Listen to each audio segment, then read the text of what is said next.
제 이름은 김경자입니다. 올해 75살이 되었죠. 아들 내외와 함께 살게 된 지 벌써 3년이 지났습니다. 처음엔 분가에서 살던 아들 내외였는데 아들이 운영하던 사업이 어려워지면서 다시 합가를 하게 되었어요. 처음엔 손주들도 있고 해서 왁자지껄 재미있었습니다. 집안에 생기가 돌았죠. 손주들의 제잘거림을 들으며 하루하루가 즐거웠어요. 할머니, 오늘은 뭐 해요? 그래, 할머니가 맛있는 거 해줄까? 네, 할머니표 간식 최고예요. 하지만 시간이 지날수록 며느리와의 갈등이 깊어졌죠. 며느리는 제가 하는 모든 일에 간섭을 했고 집안 살림 방식을 자기 스타일대로 바꾸려 들었습니다. 어느 날 며느리가 거실 가구를 모두 바꿔놓은 걸 발견했어요. 어머님, 어떠세요? 훨씬 모던하고 세련됐죠? 아니, 이게 다 뭐니? 내가 아끼던 가구들은 어디로 간 거야? 에이, 그런 구식 가구들은 다 버렸어요. 너무 올드하잖아요. 가슴이 철렁 내려앉았습니다. 제 추억이 담긴 가구들이 하루아침에 사라져버린 거예요. 하지만 며느리의 밝은 표정에 뭐라 말을 하지 못했죠. 부엌에서도 문제가 생겼습니다. 며느리는 제가 쓰던 냄비와 그릇들을 모두 새 것으로 바꿔 놓았어요. 어머님, 이제 이런 첨단 주방기구들을 써야 해요. 훨씬 편하고 건강에도 좋대요. 아이고, 난 저런 거 어떻게 쓰는지도 모르는데. 제가 가르쳐 드릴게요. 쉬워요, 쉬워. 명절 준비를 하면서도 티격태격했어요. 어머님, 올해는 간소하게 해요. 음식 너무 많이 하면 다 버리게 돼요. 명절에 음식이 많은 게 당연한 거 아니니? 요즘은 명절 증후군이라고 해서 다들 간소화 추세래요. 이렇게 하루하루 마찰이 쌓여갔습니다. 아들은 중간에서 어쩔 줄 몰라 했고, 저는 점점 제 설 자리를 잃어가는 것 같았어요. 명절이 다가오자 긴장감은 더욱 고조되었어요. 며느리는 올해도 자기 방식대로 음식을 준비하겠다고 고집을 부렸거든요. 어머님, 올해는 퓨전 요리로 준비해 볼게요. 젊은 세대들 입맛에 맞춰야죠. 뭐, 우리 집 명절 음식을 왜 바꾸려고 하는 거야? 시대가 변했잖아요. 전통만 고집하면 안 돼요. 결국 명절 음식을 둘러싸고 큰 다툼이 벌어졌습니다. 며느리는 자기 방식대로, 저는 전통대로 고집을 부렸죠. 결국 상에는 어정쩡하게 섞인 음식들이 올랐고, 가족들은 어색한 표정으로 식사를 했습니다. 이런 갈등이 반복되면서 집안 분위기는 점점 더 험악해져 갔습니다. 아들은 난처한 표정으로 우리 사이에서 어쩔 줄 몰라 했고, 손주들은 불안한 눈빛으로 우리를 바라보곤 했죠. 엄마, 당신 둘 다 좋은 뜻으로 한 거잖아요. 서로 이해하려고 노력해봐요. 제가 이 집안을 완전히 뒤집어 놓으려고 해. 넌 가만히 있을 거야? 어머님, 저는 그저 이 가정을 위해 노력하는 거예요. 왜 그걸 이해 못 하세요? 매일 밤 잠자리에 들 때마다 이런 생각이 들었습니다. 이대로 가다가는 정말 큰일 나겠구나. 하지만 어떻게 해야 할지, 무엇이 옳은지 알 수 없었어요. 그저 시간이 지나면 나아지겠지 하는 마음으로 하루하루를 버텼습니다. 시간이 흐를수록 며느리와의 갈등은 더욱 심해졌습니다. 이제는 일상의 모든 순간이 전쟁터가 된 것 같았어요. 아침에 눈을 뜨는 순간부터 잠자리에 들 때까지 크고 작은 다툼이 끊이지 않았습니다. 어느 날 아침 제가 아끼던 화분들이 모두 사라진 것을 발견했습니다. 20년 넘게 정성껏 키워온 꽃들이었어요. 그 화분들에는 제 인생의 희로애락이 고스란히 담겨 있었죠. 하나하나가 다 추억이었습니다. 놀라 며느리에게 물어보니 이렇게 대답하더군요. 아, 그거요? 베란다로 다 옮겼어요. 햇빛이 잘 들어서 화초들한테 더 좋을 것 같아서요.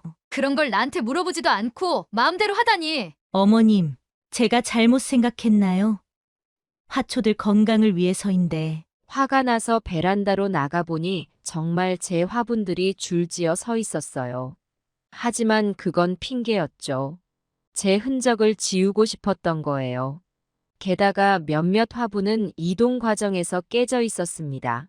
이게 뭐야? 내 화분들이 다 망가졌잖아. 어머, 제가 미처 확인을 못했네요. 죄송해요. 죄송하다 한마디면 다 되는 줄 알아? 그 순간 제 마음에 큰 상처가 났어요. 단순히 화분이 깨진 것 때문만이 아니었습니다. 며느리가 제 마음을 전혀 이해하지 못한다는 사실이 더 아팠죠. 이 화분들이 나한테 얼마나 소중한 줄 알아? 이건 말이다. 말을 하다 목이 메었습니다.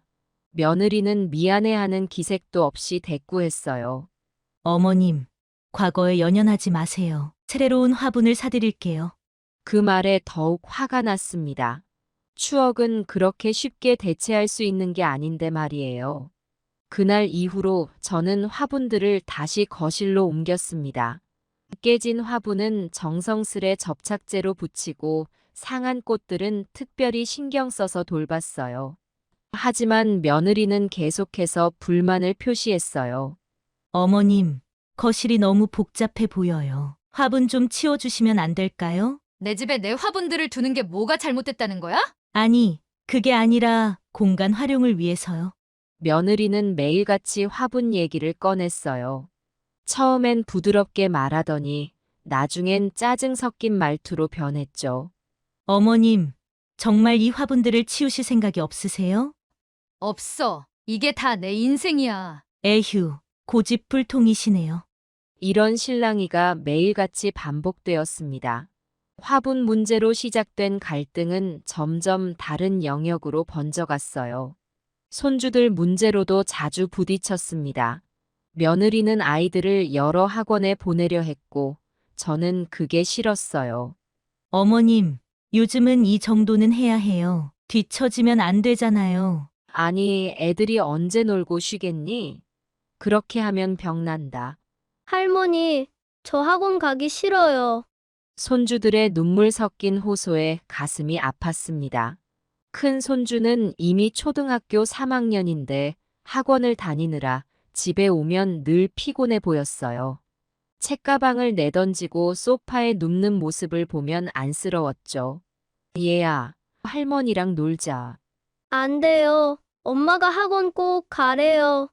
그래도 좀 쉬어야. 말이 채 끝나기도 전에 며느리가 끼어들었습니다. 어머님, 제발 애들 교육에 간섭하지 말아주세요. 저희가 알아서 할게요. 간섭이 아니라 걱정돼서 그러는 거야. 애들이 힘들어 보여. 힘들어 봐야 나중에 더 잘 살죠. 고생 끝에 낙이 온다고 하잖아요. 이런 대화는 항상 불편한 분위기로 끝이 났습니다. 아이들은 점점 할머니인 저를 멀리하는 것 같았어요. 어느 날 큰 손주의 방에서 훌쩍이는 소리가 들렸어요. 걱정되어 문을 열어보니 아이가 혼자 울고 있었죠. 왜 그러니? 무슨 일 있어? 할머니, 저 학원 가기 싫어요. 너무 힘들어요. 그래, 할머니가 엄마한테 얘기해 볼게. 하지만 며느리와의 대화는 또다시 평행선을 달렸습니다. 어머님, 애 울었다고 해서 학원을 안 보낼 순 없어요. 다들 이렇게 공부한다고요. 그래도 애가 힘들어하잖아. 좀 쉬게 해주면 어때? 쉬다가 뒤처지면 어쩌려고요? 어머님은 애들 미래는 생각 안 하세요? 그래도 손주들의 일정은 바뀌지 않았고, 저는 그저 마음 아프게 지켜볼 수밖에 없었습니다. 식사 시간도 평화롭지 않았어요. 며느리는 갑자기 채식을 하겠다며 집안 식단을 바꿔버렸거든요. 어머님, 이제 고기는 줄이고 채소 위주로 먹어요. 건강에 좋대요. 아니, 우리 집은 대대로 고기를 먹었어. 갑자기 이러면 어쩌자는 거야. 아빠, 나 고기 먹고 싶어. 아들은 난처한 표정으로 밥을 먹었습니다. 어느 날은 제가 몰래 손주들에게 고기 반찬을 해줬다가 며느리에게 들키고 말았어요. 아이들의 해맑은 웃음소리에 며느리가 부엌으로 들어왔죠.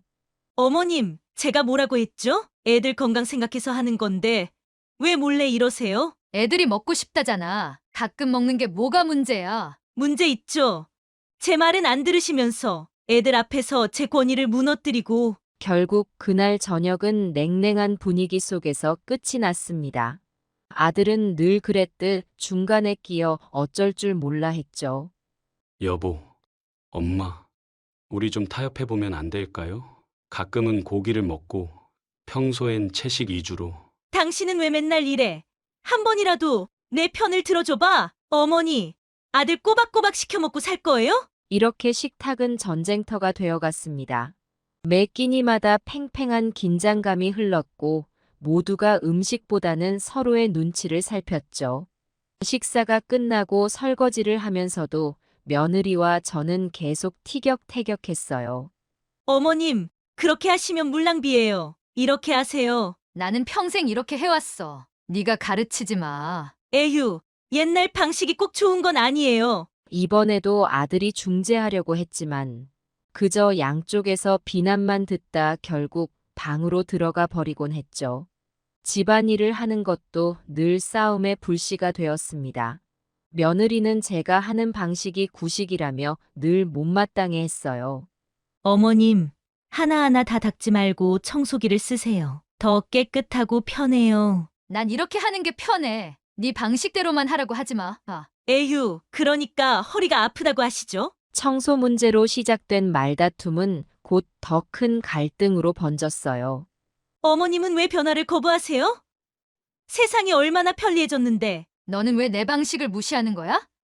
내가 평생 이렇게 살아왔어. 그러니까 건강도 안 좋아지시는 거예요. 제 말 좀 들어보세요. 빨래를 넣는 것도 문제가 되었습니다. 어머님, 요즘은 다들 건조기를 써요. 왜 굳이 밖에 널으세요? 햇빛에 말린 빨래가 얼마나 좋은데. 너는 몰라. 그게 무슨 옛날 말씀이세요. 시간도 아끼고 더 위생적이라고요. 이렇게 일상의 모든 순간이 다툼의 연속이었습니다. 처음에는 서로 양보하려 노력도 해봤지만 시간이 지날수록 그런 마음도 사라졌어요. 어머님, 제가 빨래 걷어올게요. 됐어. 내가 할 수 있어. 아니에요. 제가 할게요. 그만하라고. 서로를 배려하려던 마음은 어느새 날 선 말다툼으로 변해버렸죠. 손주들 앞에서는 티를 내지 않으려 했지만 아이들도 느끼는 것 같았어요. 할머니, 엄마랑 왜 맨날 싸워요? 그런 거 아니야, 얘야. 어른들의 대화일 뿐이야. 거짓말, 저희 다 알아요. 아이들의 눈빛이 점점 슬퍼지는 걸 보며 가슴이 아팠습니다. 이렇게 가면 안 되는데 하는 생각이 들었지만 해결책을 찾지 못했어요.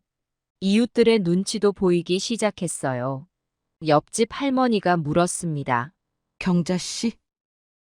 요즘 집에서 자주 고성이 들리던데 무슨 일 있어요? 아니에요. 그냥 TV 소리가 좀 컸나 봐요. 정말요? 며느리랑 사이가 안 좋다는 소문이 있던데. 그런 거 아니에요. 다 잘 지내요. 거짓말을 하는 제 자신이 비참하게 느껴졌습니다. 하지만 가족의 일을 밖으로 내볼 순 없었어요. 창피하기도 하고 어떻게든 해결해보고 싶은 마음도 있었거든요. 시장에 가도 눈치가 보였어요. 며느리가 시킨 대로 유기농 채소만 사야 했거든요. 아유, 경자 씨. 요새 채식한다면서요? 아, 네. 건강에 좋다고 해서요. 며느리가 시킨 거 아니에요. 아니에요. 제가 하고 싶어서 하는 거예요. 또다시 거짓말을 하는 제 모습에 한숨이 나왔습니다. 이렇게 하루하루가 지나갔습니다. 매일이 전쟁 같았고 집에 있는 것이 괴로웠어요. 그래도 아들과 손주들이 있어 버텼지만 언제까지 이렇게 살 수 있을지 의문이 들었습니다. 어느 날 며느리와 또 다툼이 있은 후 혼자 방에 앉아 있었어요. 문득 옛날 생각이 났습니다. 제가 시집 왔을 때 시어머니와의 관계도 쉽지 않았죠. 하지만 그때는 어떻게든 맞춰가려 노력했던 것 같아요. 나는 과연 잘못하고 있는 걸까? 아니면 며느리가 너무한 걸까? 이런 생각을 하며 밤마다 한숨을 쉬었습니다. 해결책은 보이지 않고 갈등은 점점 더 깊어만 갔어요. 그러던 어느 날 큰 손주가 학교에서 상을 받아왔다는 소식을 들었어요. 며느리는 신이 나서 자랑을 하더군요. 어머님, 우리 애가 1등 했대요. 그동안 고생한 보람이 있네요. 그래, 정말 잘했구나. 처음으로 며느리와 같은 마음을 느꼈어요. 손주의 성공을 기뻐하는 마음은 똑같았거든요. 이런 순간이 더 많아진다면 하는 생각이 들었습니다. 하지만 그런 평화로운 순간도 잠시, 곧 다시 일상의 갈등 속으로 빠져들고 말았어요. 언제쯤 이 갈등이 끝날 수 있을까? 그 끝이 보이지 않아 가슴이 무거워졌습니다. 추석날 저녁이었습니다. 온 가족이 모여 풍성한 명절 음식을 나누고 즐거운 시간을 보내고 있었죠. 둥근 보름달이 떠오르는 밤, 마당에서 손주들과 함께 소원을 빌기도 했어요. 손주들의 순진한 웃음소리가 마당에 울려 퍼졌고 모두의 얼굴에 행복한 미소가 가득했습니다. 할머니, 저는 우리 가족 모두 건강하게 해달라고 빌었어요. 그래, 우리 혁이가 참 착하구나. 할머니도 똑같이 빌었단다.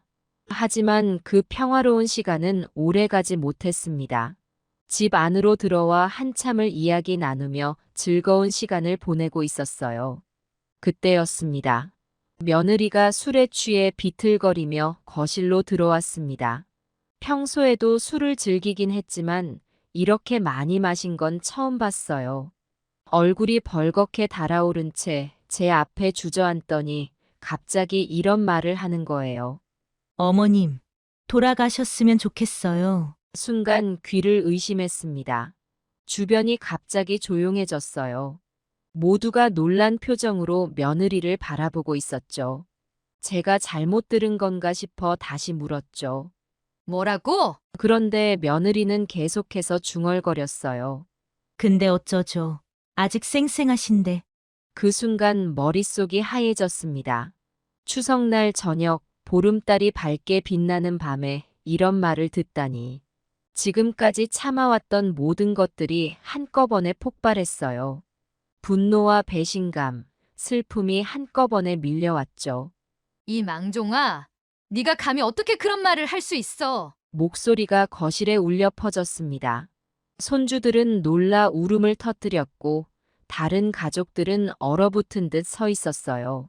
하지만 저는 멈출 수 없었습니다. 내가 너희를 위해 얼마나 참고 견뎌왔는데 이게 네가 할 소리야? 아들에게 소리를 질렀고 며느리를 향해 격한 말들을 쏟아냈습니다. 너희 둘 다 당장 이 집에서 나가. 다시는 얼굴 들이밀지 마. 아들이 황급히 달려와 상황을 수습하려 했지만 소용없었어요. 엄마, 진정하세요. 와이프가 술이 과해서 그래요. 술 때문에? 평소에 하고 싶던 말을 한 거지. 넌 이런 여자랑 살 거야? 며느리는 그제서야 상황의 심각성을 깨달은 듯 했어요. 눈물을 글썽이며 사과를 하려 했지만 제 마음은 이미 돌이킬 수 없는 강을 건넜습니다. 어머님, 제가 잘못했어요. 정말 죄송해요. 이제 와서 뭘? 나가! 당장 나가! 손주들은 겁에 질려 울음을 터뜨렸고 친척들은 어쩔 줄 몰라 하며 서 있었죠. 추석날 저녁부터 이런 일이 벌어지다니 모두가 당황스러워했어요. 하지만 저는 멈출 수 없었습니다. 그동안 쌓였던 분노와 서운함이 한꺼번에 폭발한 거예요. 내가 너희를 위해 뭘 안 했어? 집도 내어주고 손주들 뒷바라지도 해주고. 근데 이게 네가 할 소리야? 며느리는 계속해서 사과를 했지만 제 귀에는 들리지 않았어요. 오히려 더 화가 났죠. 사과고 뭐고 다 필요 없어. 당장 짐 싸서 나가. 아들이 다시 한번 중재를 시도했습니다. 엄마, 제발요. 와이프가 정말 술이 과해서 그랬어요. 정신 차리면 사과할 거예요. 하지만 제 대답은 단호했어요. 제가 평소에 어떻게 날 대했는지 너도 잘 알잖아. 이번 일은 그냥 넘어갈 수 없어. 그때 제 입에서 뜻밖의 말이 튀어나왔습니다. 근데 어쩌냐? 나 아직 쌩쌩한데. 며느리의 말을 그대로 되돌려준 거예요. 순간 거실이 조용해졌습니다. 모두가 놀란 표정으로 저를 바라봤어요. 그래? 난 아직 쌩쌩해. 네가 바라는 것처럼 쉽게 돌아가지 않을 거야. 오히려 너희보다 더 오래 살 거라고. 이 말을 하고 나니 갑자기 눈물이 났어요. 분노, 서운함, 배신감이 뒤섞인 복잡한 감정이었죠. 너희를 위해 살아온 내 인생이 그렇게 가치 없었나? 눈물을 흘리며 말하는 제 모습에 가족들도 당황한 듯 했어요. 평소에 감정을 잘 드러내지 않던 제가 이렇게 무너지는 모습을 보는 게 처음이었을 거예요. 아들이 다가와 저를 안아주려 했지만 저는 뿌리쳤습니다. 다들 가버려. 난 혼자서도 잘 살 수 있어. 그렇게 소리치고 나니 온몸에 힘이 빠지더군요. 소파에 주저앉아 흐느끼기 시작했습니다. 며느리는 계속해서 사과를 했고 아들은 어찌할 바를 몰라 했어요. 손주들은 울음을 그치지 못한 채 저를 바라보고 있었죠. 한참을 그렇게 울고 나니 조금은 마음이 진정되는 것 같았어요. 하지만 여전히 가슴 한구석이 아팠습니다. 내가 정말 그렇게 미운 존재였니? 며느리에게 물었어요. 목소리가 떨려왔습니다. 며느리는 고개를 푹 숙인 채 대답했습니다. 아니에요. 어머님, 제가 정말 큰 실수를 한 것 같아요. 용서해 주세요. 하지만 저는 쉽게 마음을 풀 수 없었어요. 그동안 쌓였던 서운함과 분노가 한꺼번에 터져 나왔습니다. 실수? 그게 무슨 실수야? 그게 진심이었던 거 아니야? 아들이 다시 한번 중재에 나섰습니다. 엄마, 우리 모두 잠시 진정하고 이야기 나눠봐요. 분명 오해가 있었을 거예요. 하지만 제 마음은 이미 돌이킬 수 없는 강을 건넜습니다. 오해? 뭐가 오해야? 제가 술에 취해서 한 말이 진심이라고. 그때 큰 손주가 조심스레 다가와 제 손을 잡았어요. 할머니, 울지 마세요. 저희가 많이 사랑해요. 그 말에 또다시 눈물이 왈칵 쏟아졌습니다. 손주들은 제가 소중히 여기는 존재들인데 이런 모습을 보여줘서 미안했어요. 그래. 할머니가 미안해. 이런 모습 보여서. 하지만 여전히 마음속 깊은 곳에서는 분노가 가라앉지 않았습니다. 며느리의 말은 단순한 실수가 아니었어요. 그동안 쌓여온 갈등과 불만이 술기운에 터져나온 거죠. 너희들 정말 내가 죽기만을 기다리고 있었던 거야? 아들과 며느리는 필사적으로 해명하려 했지만 제 귀에는 들리지 않았어요. 그저 지금 이 상황을 벗어나고 싶다는 생각뿐이었습니다. 다들 나가. 나 좀 혼자 있게 해줘. 가족들은 어쩔 줄 몰라 하며 망설였지만 결국 제 방에서 나갔어요. 문이 닫히고 혼자 남자 한동안 울음을 참을 수 없었습니다. 이게 다 무슨 일이람. 꿈만 같았어요. 하지만 현실이었죠. 방 안에 혼자 남겨진 저는 그제야 모든 것을 실감했습니다. 벽에 걸린 가족 사진을 바라보며 한숨을 내쉬었어요. 우리가 어쩌다 이렇게 된 걸까? 며느리의 말이 계속 귓가에 맴돌았습니다. 어머님, 돌아가셨으면 좋겠어요. 그 말을 떠올릴 때마다 가슴에 큰 돌덩이가 올려진 것 같았어요. 밖에서는 여전히 가족들의 소란한 소리가 들렸습니다. 아들이 며느리를 다그치는 소리, 손주들의 울음소리. 모든 게 뒤섞여 제 머릿속을 어지럽게 만들었어요. 이대로 가면 안 돼. 뭔가 달라져야 해. 결심했습니다. 이대로는 안 된다고요. 하지만 어떻게 해야 할지 막막했습니다. 가족들을 용서해야 할까요? 아니면 정말로 관계를 끊어야 할까요? 한동안 생각에 잠겨 있다가 문득 정신을 차렸습니다. 시계를 보니 어느새 1시간이 지나 있었어요. 밖의 소리도 조금은 잦아든 것 같았습니다. 천천히 일어나 거울 앞에 섰어요. 눈이 퉁퉁 부어 있었습니다. 깊은 한숨을 내쉬며 얼굴을 만져보았어요. 며느리의 말은 제 가슴에 깊은 상처를 남겼고 그 상처는 쉽게 아물 것 같지 않았습니다. 난 정말 이 집에서 필요 없는 존재인가? 그동안 내가 한 모든 것들이 의미 없었던 걸까?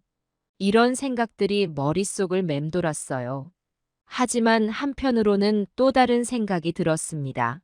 그래, 난 아직 쌩쌩해. 너희가 바라는 대로 쉽게 물러나지 않을 거야. 혼잣말로 중얼거리며 다짐했습니다. 이제부터는 달라질 거예요. 더 이상 며느리의 눈치를 보며 살지 않을 겁니다. 제 인생은 제가 주도적으로 살아갈 거예요. 추석 다음 날 아침, 저는 무거운 마음으로 눈을 떴습니다. 밤새 잠을 이루지 못했어요. 아들 내외와 손주들의 울음소리가 끊임없이 들려왔거든요. 하지만 이제 돌이킬 수 없었죠. 아침 식사 시간 모두가 어색한 침묵 속에서 밥을 먹었습니다. 며느리는 고개를 푹 숙인 채 눈도 마주치지 못했고 아들은 안절부절 못하는 모습이었어요. 손주들은 불안한 눈빛으로 어른들의 얼굴만 살폈죠. 식사가 끝나고 저는 거실로 모두를 불렀습니다. 단호하게 결정을 내렸어요. 너희들 오늘 당장 이 집에서 나가라. 아들이 놀란 표정으로 물었습니다. 엄마, 무슨 말씀이세요? 들었잖아. 너희 가족은 이제 이 집에서 나가야 해. 며느리가 눈물을 글썽이며 말했어요. 어머님, 제발 용서해 주세요. 제가 정말 큰 잘못을 했어요. 하지만 제 마음은 확고했습니다. 용서? 그게 그렇게 쉬운 줄 알아? 네가 한 말은 평생 내 가슴에 상처로 남을 거야. 아들이 다시 한번 말렸습니다. 엄마, 우리가 나가면 어머니는 어떻게 사시려고요? 그 말에 서글픈 웃음이 나왔어요. 뭘 어떻게 살아?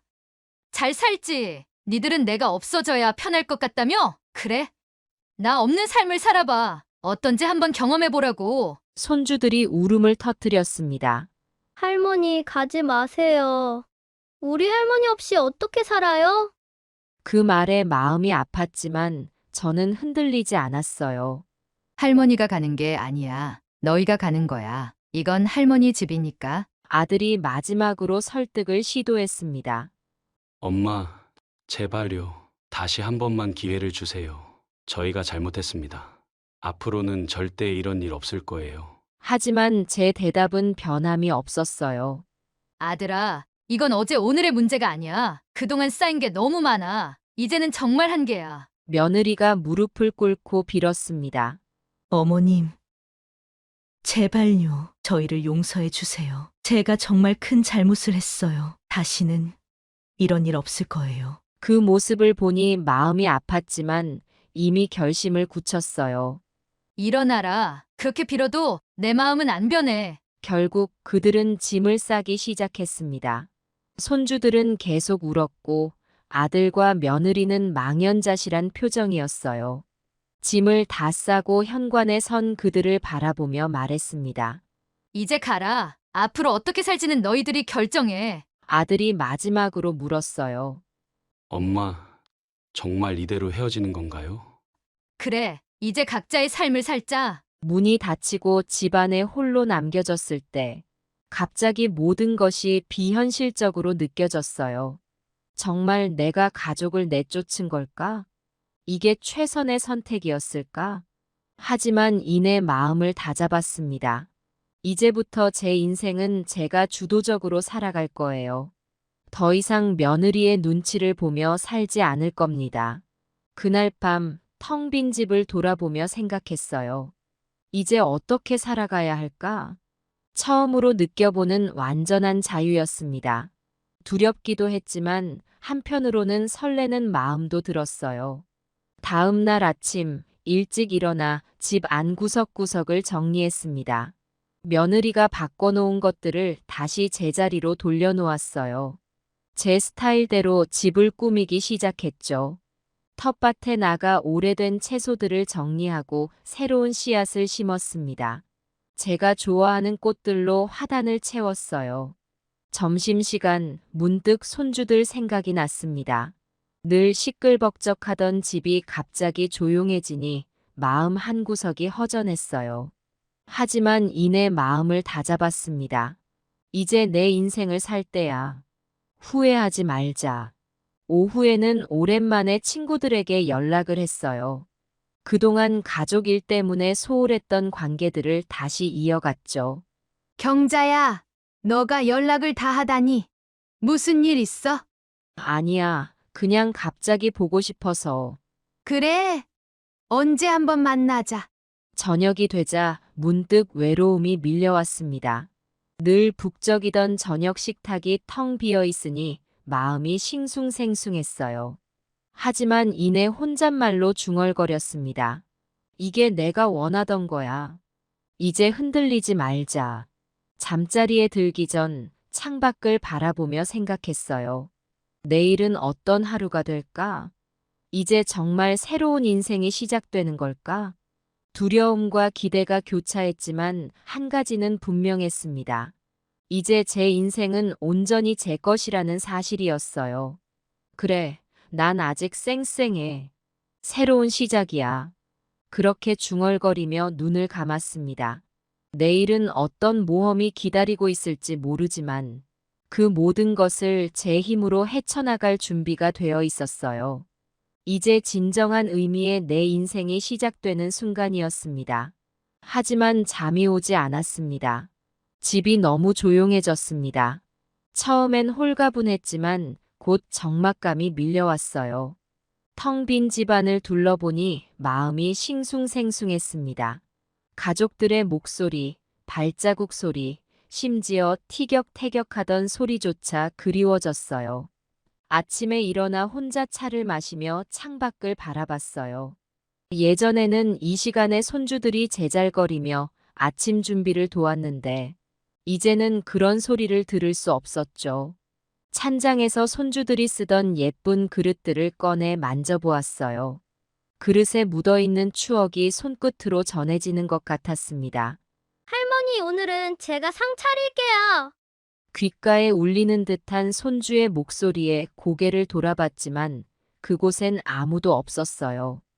허전한 마음에 한숨이 절로 나왔습니다. 예전에는 아침부터 북적거리며 분주했던 집안이 이제는 너무나 조용해서 오히려 그 정적이 귀에 웅웅거리는 것 같았어요. 점심시간 텃밭에 나가 채소들을 돌보았어요. 문득 큰 손주가 물을 주겠다며 쫓아다니던 모습이 떠올랐습니다. 작은 물뿌리개를 들고 열심히 채소에 물을 주던 모습. 그 모습을 보며 웃음 짓던 제 모습이 선명하게 떠올랐어요. 그 생각에 눈시울이 붉어졌지만 재빨리 눈물을 훔쳤어요. 아니야, 흔들리면 안 돼. 스스로에게 다짐하며 채소들을 더욱 열심히 돌보았습니다. 하지만 마음 한구석에선 자꾸만 가족들 생각이 났어요. 토마토 모종을 심으며 작은 손주와 함께 했던 시간들이 주마등처럼 스쳐 지나갔습니다. 할머니, 이 빨간 동그라미가 나중에 토마토가 되는 거예요? 그래, 우리 나미가 잘 돌봐주면 맛있는 토마토가 될 거야. 그때 손주의 눈에서 반짝이던 호기심 어린 눈빛이 생생하게 떠올랐어요. 저녁이 되자 더욱 외로움이 밀려왔습니다. TV를 켜고 소리를 크게 해봤지만 가족들의 웃음소리를 대체할 순 없었어요. 식탁에 앉아 혼자 밥을 먹으며 예전에 손주들과 나누던 대화를 떠올렸습니다. 할머니, 오늘 학교에서 너무 재밌었어요. 그래, 우리 혁이가 무슨 재미있는 일이 있었나 보구나. 이런 소소한 대화가 얼마나 소중했는지 이제야 깨달았어요. 밥을 먹다 말고 눈물이 핑 돌았어요. 하지만 꾹 참았습니다. 아직은 제 선택이 옳았다고 믿고 싶었으니까요. 식사를 마치고 설거지를 하면서도 마음은 무거웠습니다. 싱크대 앞에 서서 물소리를 들으며 생각에 잠겼어요. 예전에는 설거지 시간이 손주들과 재미있는 이야기를 나누는 시간이었는데 이제는 그저 해야 할 일 중 하나일 뿐이었습니다. 밤이 깊어갈수록 집안의 적막도 깊어만 갔습니다. 벽시계 소리가 유난히 크게 들리는 것 같았어요. 침대에 누워 천장을 바라보며 한숨을 쉬었습니다. 내가 정말 잘한 걸까? 의문이 들었지만 이미 돌이킬 수 없는 선택을 했다는 것을 알고 있었어요. 이제는 앞으로 나아가는 것만이 남았다고 생각하며 어렵게 눈을 감았습니다. 며칠이 지나자 이웃들의 수군거림이 들려오기 시작했습니다. 시장에 갔다가 우연히 옆집 아주머니와 마주쳤어요. 경자 씨? 요즘 집에 아무도 없는 것 같던데 무슨 일 있어요? 갑작스런 질문에 당황했지만 애써 침착한 척 대답했습니다. 아, 그게 애들이 잠시 여행을 갔어요. 여행 이 시기에? 그리고 짐을 잔뜩 싸들고 나가던데. 얼굴이 화끈거렸지만 애써 미소를 지었어요. 네, 좀 긴 여행이에요. 그날 이후로 나가기가 더 조심스러워졌습니다. 이웃들의 시선이 따갑게 느껴졌어요. 누군가 제 뒤에서 이야기하는 소리가 들리는 것 같았죠. 며느리를 내쫓은 못된 시어머니래. 아들까지 다 내보냈대. 불쌍해. 저러다 노인네 혼자 어떻게 살려고. 하지만 그들은 제가 겪은 일을 모르니까요. 혼자 알아야 했습니다. 가슴 속에 묻어둔 이야기들이 목구멍까지 차올랐지만 꾹 참았어요. 밤이면 더 힘들었어요.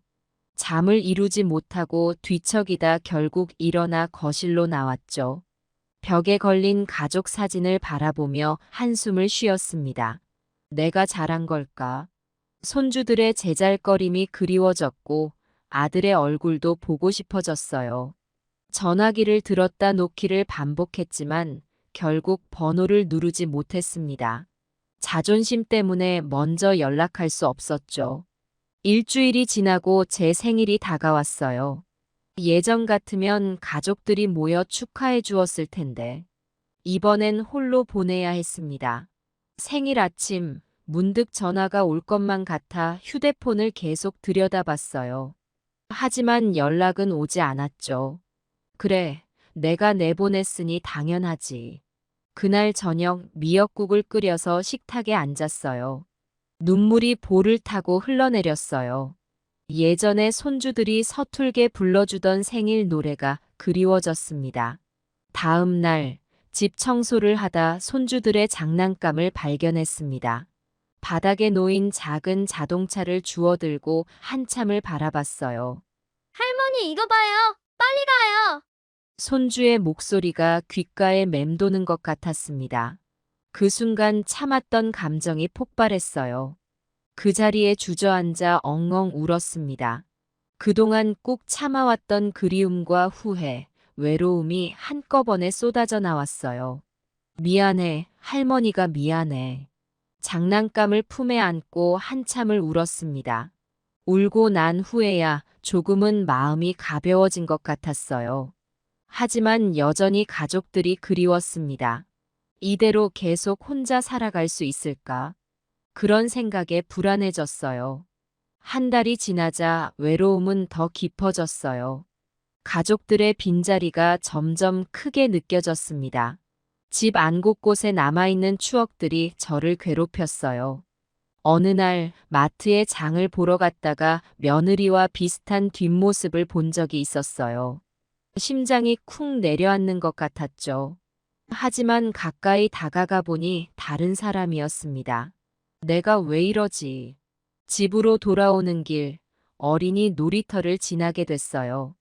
그네를 타는 아이들을 보며 손주들 생각이 났습니다. 발걸음을 멈추고 한참을 바라봤어요. 할머니, 나 좀 밀어줘요. 귓가에 손주의 목소리가 들리는 것만 같았습니다. 눈물이 다시 고였어요. 해가 지고 집으로 돌아왔을 때 현관문 앞에서 한참을 머뭇거렸습니다. 문을 열면 아무도 없는 집이 저를 기다리고 있다는 걸 알았기 때문이에요. 이제 그만 연락해 볼까? 전화기를 들었지만 또다시 망설였습니다. 자존심과 그리움 사이에서 갈등하다 결국 전화를 놓았어요. 조금만 더 기다려보자. 그렇게 혼자만의 시간은 계속되었습니다.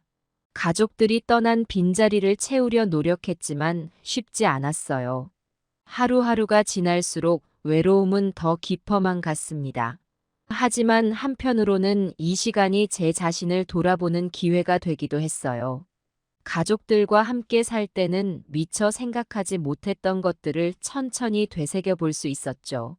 나는 과연 좋은 어머니였을까, 좋은 할머니였을까? 이런 질문들과 함께 고독한 나날들이 이어졌습니다. 언제쯤 이 정막이 깨질지, 그리고 제가 언제쯤 용기를 내어 먼저 연락할 수 있을지, 그 답을 찾지 못한 채 하루하루를 보냈습니다. 석 달이 지난 어느 날 오후 갑자기 전화가 울렸습니다. 발신자 표시를 보니 아들이었어요. 심장이 쿵 내려앉는 것 같았습니다.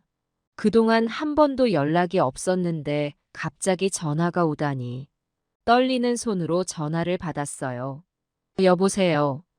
엄마, 저예요. 아들의 목소리가 떨리고 있었어요. 무언가 좋지 않은 일이 있었음을 직감했습니다. 무슨 일이니?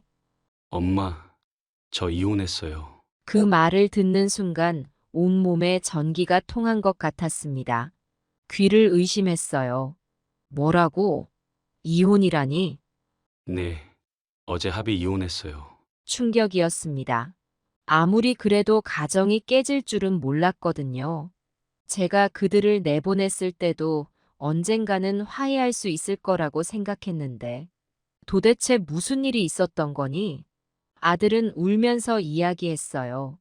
며느리의 외도가 있었다고요. 아내가 다른 남자가 있었어요. 그 말을 듣는 순간 머릿속이 복잡해졌습니다. 어떻게 그런 일이? 말을 잇지 못했습니다. 아들의 흐느낌 소리가 전화기 너머로 들려왔어요. 엄마, 제가 잘못했어요. 엄마 말씀 좀 더 들을걸. 가슴이 찢어지는 것 같았습니다. 아들의 흐느낌을 들으며 눈물이 흘렀어요. 그동안 제가 얼마나 완고했는지, 얼마나 이기적이었는지 깨달았습니다. 아들아, 엄마가 무어라 위로의 말을 해야 할지 몰랐습니다. 한동안 서로 말없이 울기만 했어요. 시간이 얼마나 흘렀을까요? 겨우 마음을 추스르고 물었습니다. 손주들은 어떡하고? 지금은 제가 데리고 있어요. 할머니가 보고 싶대요.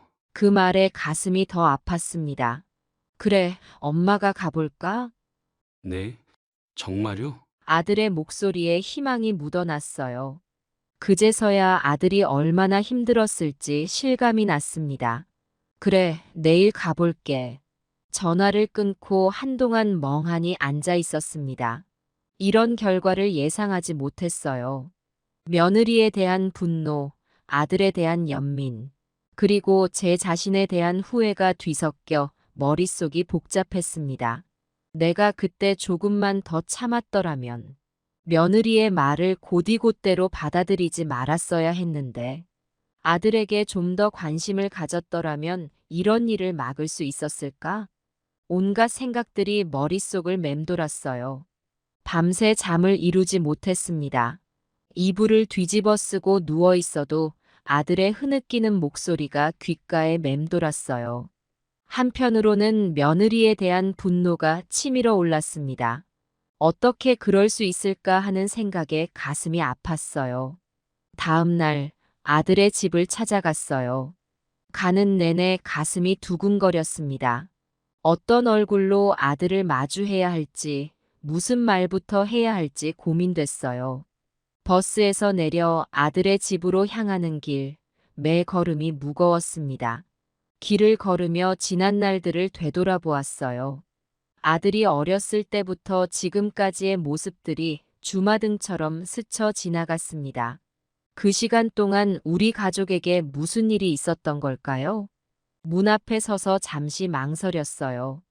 깊은 숨을 들이쉬고 천천히 초인종을 눌렀습니다.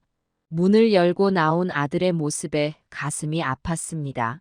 수척해지고 초췌한 모습이었어요.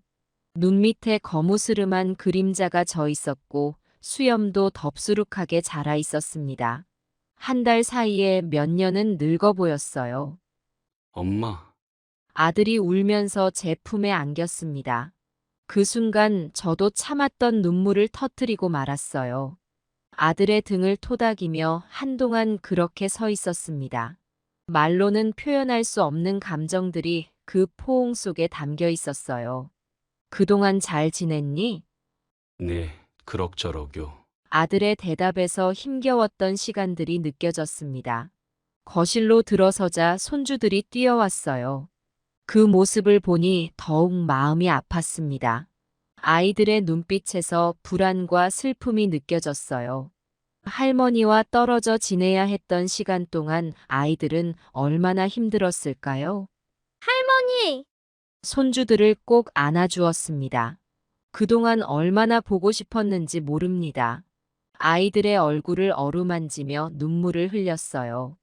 작은 손으로 할머니의 눈물을 닦아주는 손주들의 모습에 가슴이 더욱 아팠습니다. 우리 혁이 남이 잘 있었어? 네. 할머니 보고 싶었어요. 아이들의 제잘거림을 들으니 눈물이 났어요. 그동안 제 고집 때문에 이 아이들에게 이런 아픔을 안겨준 게 너무나 미안했습니다. 저녁을 함께 먹으며 이야기를 나눴습니다. 오랜만에 모인 가족의 식탁은 어색하면서도 따뜻했어요. 아들은 그동안 있었던 일들을 털어놓았어요. 처음엔 화해하려고 정말 노력했어요. 하지만 아내가 계속 다른 남자를 만나는 걸 알게 됐죠. 그랬구나. 엄마 말씀대로 더 일찍 깨달았어야 했는데 저 때문에 엄마까지 고생시켜드려서. 아들의 말에 마음이 아팠습니다. 저 역시 많은 잘못을 했다는 것을 인정해야 했어요. 아니야, 엄마도 잘못했어. 그때 너희 말을 좀 더 들어줬어야 했는데. 긴 대화 끝에 서로의 잘못을 인정하고 용서를 구했어요. 아들과 저 둘 다 눈물바다였습니다. 그동안 쌓였던 오해와 미움이 눈물과 함께 씻겨 내려가는 것 같았어요. 엄마, 저희 다시 집에 돌아가도 될까요? 아들의 눈에 간절함이 묻어났습니다. 잠시 고민했어요. 솔직히 저도 그러고 싶었지만 섣불리 결정을 내리고 싶지 않았습니다. 그래, 하지만 시간이 좀 필요해. 우리 모두 상처를 치유할 시간이 필요할 것 같아. 네, 알겠어요, 엄마. 기다릴게요. 아들의 대답에 안도의 한숨이 나왔어요. 아들도 변화의 필요성을 느끼고 있다는 게 느껴졌습니다. 그날 밤 집으로 돌아오는 길에 많은 생각이 들었습니다. 이제 어떻게 해야 할지, 앞으로 우리 가족은 어떻게 될지 걱정도 되고 기대도 됐어요. 하지만 한 가지는 확실했어요. 우리 가족에게 새로운 시작의 기회가 온 것 같았습니다. 이번엔 과거의 실수를 되풀이하지 않고 서로를 더 이해하고 배려하는 가족이 되어야겠다고 다짐했어요. 집에 도착해 현관문을 열기 전 깊은 숨을 내쉬었습니다. 이제부터 새로운 도전이 시작될 거예요. 서로를 이해하고 용서하는 법을 배워야 해요. 쉽지 않겠지만 우리 가족을 위해 꼭 해내야 합니다. 자, 이제 새로운 시작이야. 그렇게 말하며 문을 열었습니다. 이제 우리 가족의 새로운 장이 시작되려나 봅니다. 앞으로 어떤 일들이 기다리고 있을지 모르지만 이번엔 꼭 행복한 가정을 만들 수 있을 거예요. 그렇게 믿으며 잠자리에 들었습니다. 몇 주 후 드디어 아들과 손주들이 다시 집으로 들어오는 날이 왔습니다. 아침부터 마음이 설렜어요. 집 안 구석구석을 깨끗이 청소하고 아이들이 좋아하는 음식도 준비했죠. 현관문 벨이 울렸을 때 가슴이 두근거렸습니다. 문을 열자 아들과 손주들의 밝은 얼굴이 보였어요. 할머니, 손주들이 달려와 안겼습니다. 그 포근한 온기에 눈물이 났어요. 우리 혁이 남이 많이 보고 싶었어. 아들도 조심스레 들어왔습니다. 엄마, 저희 왔어요. 그래, 어서 들어오렴. 짐을 정리하고 저녁 식사를 함께 했습니다. 오랜만에 북적거리는 식탁에 가슴이 벅차올랐어요. 할머니, 이거 맛있어요. 정말 할머니가 너희 좋아하는 거 생각해서 특별하게 만들었어. 식사를 마치고 거실에 모여 앉았습니다. 아들이 입을 열었어요. 엄마, 정말 감사해요. 저희를 다시 받아주셔서. 아니야, 엄마가 고마워해야 해. 너희가 돌아와줘서 가족의 소중함을 새삼 깨달았습니다. 이제 서로를 더 이해하고 배려하기로 약속했어요. 앞으로는 서로 더 배려하고 이해하면서 살아가자. 우리 모두 실수할 수 있어. 하지만 그 실수를 인정하고 고치려 노력하는 게 중요해. 아들이 고개를 끄덕였습니다. 네, 엄마. 저도 많이 반성했어요. 앞으로는 더 성숙한 아들이 되도록 하겠습니다. 그날 밤 오랜만에 포근한 마음으로 잠들 수 있었어요. 다음 날부터 새로운 일상이 시작되었습니다. 아침에 일어나면 손주들과 함께 아침 식사를 준비하고 아들을 회사에 보내며 하루를 시작했어요. 아빠, 오늘도 화이팅! 그래, 우리 혁이 남이도 유치원에서 즐겁게 놀고 와. 손주들을 학교 유치원에 데려다 주고 돌아오는 길. 문득 며느리 생각이 났습니다. 가슴 한편이 아려왔어요. 하지만 이내 마음을 다잡았죠. 이제 앞만 보고 가자. 지난 일에 연연하지 말자. 며느리와의 일은 가슴 아픈 기억으로 남았지만 그것 때문에 우리 가족이 더 단단해졌다고 생각합니다. 서로의 소중함을 깨닫게 된 계기가 되었으니까요. 때로는 큰 아픔이 우리를 더 강하게 만들어주는 것 같아요. 주말이면 가족 모두가 함께 시간을 보냈습니다. 공원에 소풍을 가기도 하고 집에서 영화를 보며 오순도순 이야기를 나누기도 했어요. 이런 시간들이 우리 가족을 더욱 가깝게 만들어 주었죠. 할머니, 이거 봐요.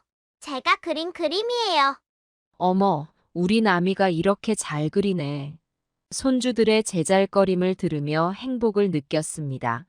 이전에는 당연하게 여겼던 일상이 이제는 얼마나 소중한지 깨달았어요. 아이들의 웃음소리, 아들과 나누는 대화, 함께 먹는 식사. 모든 순간이 감사함으로 가득 찼습니다. 물론 모든 게 순탄한 것만은 아니었습니다. 가끔은 서로 의견 충돌도 있었고 힘든 순간도 있었어요. 하지만 그때마다 우리는 서로를 이해하려 노력했습니다. 과거의 실수를 되풀이하지 않기 위해 더 많이 대화하고 서로의 마음을 읽으려 애썼죠.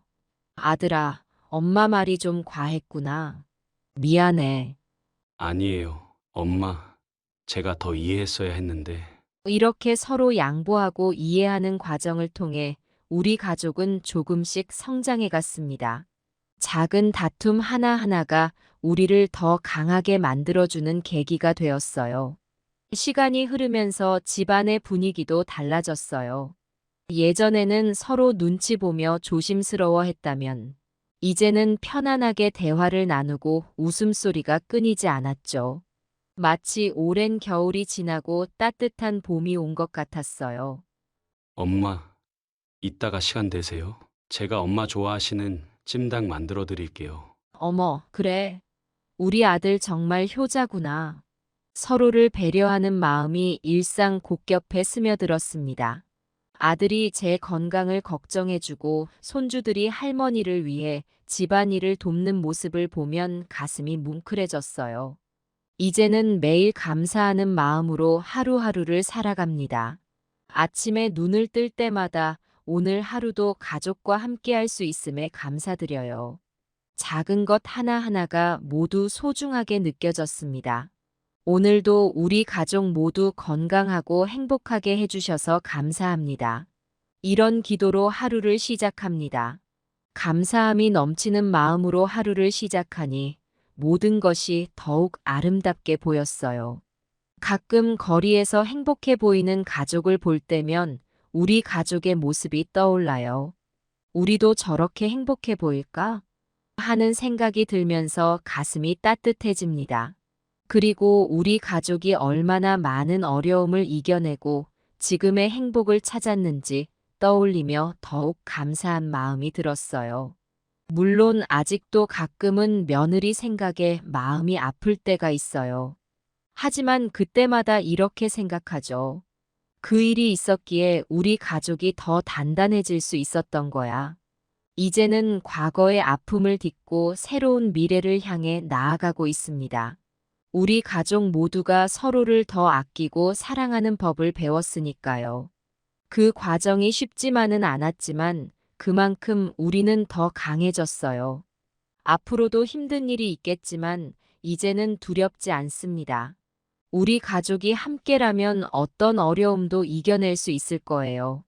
서로를 믿고 의지하는 마음, 그리고 함께 걸어온 시간들이 우리에게 큰 힘이 되어 줄 테니까요. 할머니, 우리 가족 최고죠? 그래, 우리 가족이 최고야. 손주의 말에 미소 지으며 대답합니다. 그리고 마음속으로 다짐해요.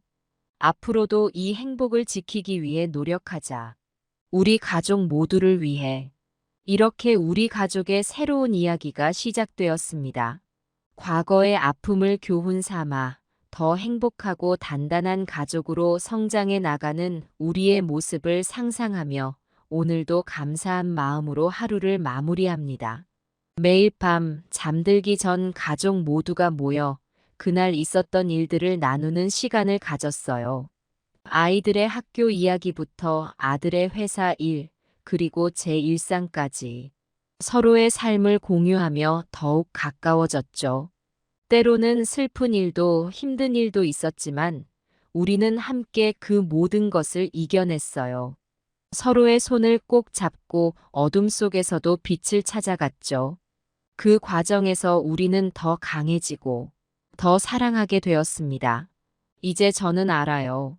완벽한 가족은 없다는 것을. 하지만 서로를 이해하고 용서하며 함께 성장해 나가는 가족이 진정한 행복한 가족이라는 것을요.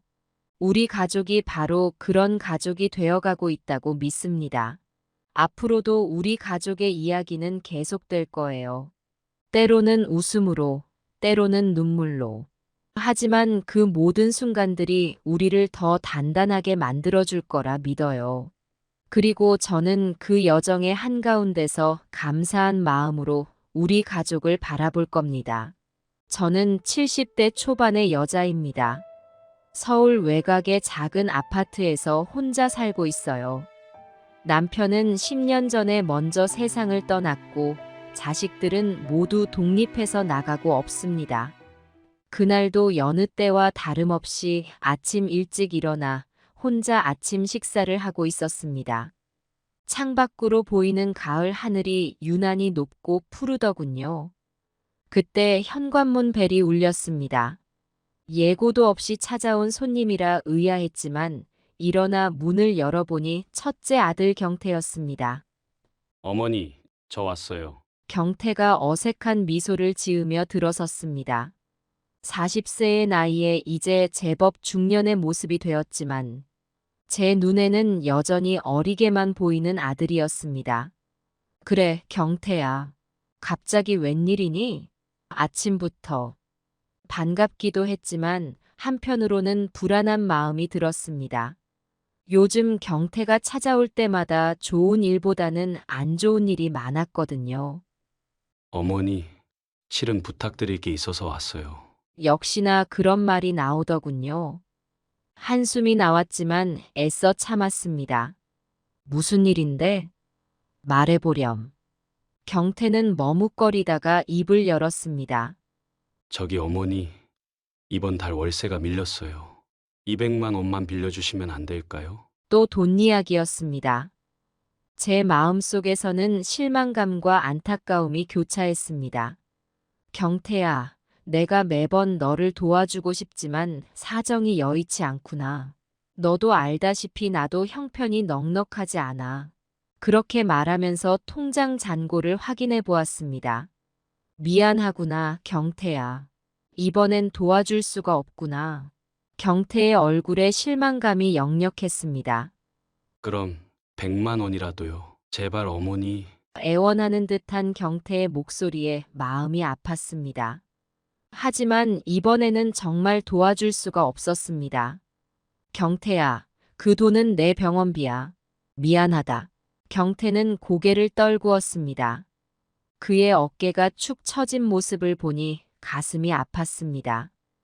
알겠어요, 어머니. 죄송해요. 제가 철없이 굴었네요. 경태는 그렇게 말하고는 자리에서 일어났습니다. 저는 아들의 뒷모습을 바라보며 한숨을 내쉬었습니다. 경태야, 밥은 먹고 가렴. 국 끓여놨어. 아니요, 괜찮아요.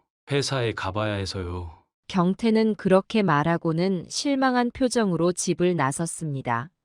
현관문이 닫히는 소리를 들으며 저는 깊은 생각에 잠겼습니다. 제 아들이 이렇게 어려움을 겪고 있는데 도와주지 못하는 제 자신이 한심하게 느껴졌습니다. 하지만 이제는 제 노후도 걱정해야 할 나이. 자식 뒷바라지 하느라 제 앞가림도 못하고 살 순 없었습니다. 창밖으로 보이는 가을 하늘이 갑자기 쓸쓸해 보이더군요. 나뭇잎들이 바람에 흔들리는 모습이 제 마음과 닮아 있었습니다. 그날 이후로 경태에게서 연락이 없었습니다. 아마도 제게 실망했겠지요. 하지만 엄마로서 할 수 있는 일이 뭐가 있었을까요? 저 역시 제 부모님께 받은 게 많지 않았습니다. 오히려 어려서부터 부모님을 모시며 살았지요. 세상이 많이 변했다고들 하지만 사람 사는 건 예나 지금이나 다 똑같은 것 같습니다. 부모는 자식을 위해 살고 자식은 또 그 자식을 위해 살고 그렇게 우리는 살아가는 거겠지요. 다만 요즘 세상이 각박해져서 그런지 자식들의 욕심이 커진 건지 때로는 제가 이해할 수 없는 일들도 많아집니다. 하지만 그래도 경태는 제 아들. 언젠가는 제 마음을 알아줄 거라 믿었습니다. 그날 밤 잠들기 전 하늘에 뜬 달을 보며 경태를 위해 기도했습니다. 우리 아들이 어서 어려움을 이겨내고 행복해지기를. 그렇게 저의 또 하루가 저물어 갔습니다. 경태가 다녀간 지 일주일 후의 일이었습니다. 그날따라 유난히 허리가 아파 집 안청소도 못하고 소파에 누워 있었지요. 창밖으로 보이는 하늘은 맑았지만 제 마음은 구름 낀 듯 무거웠습니다. 그때 현관문 벨이 울렸습니다.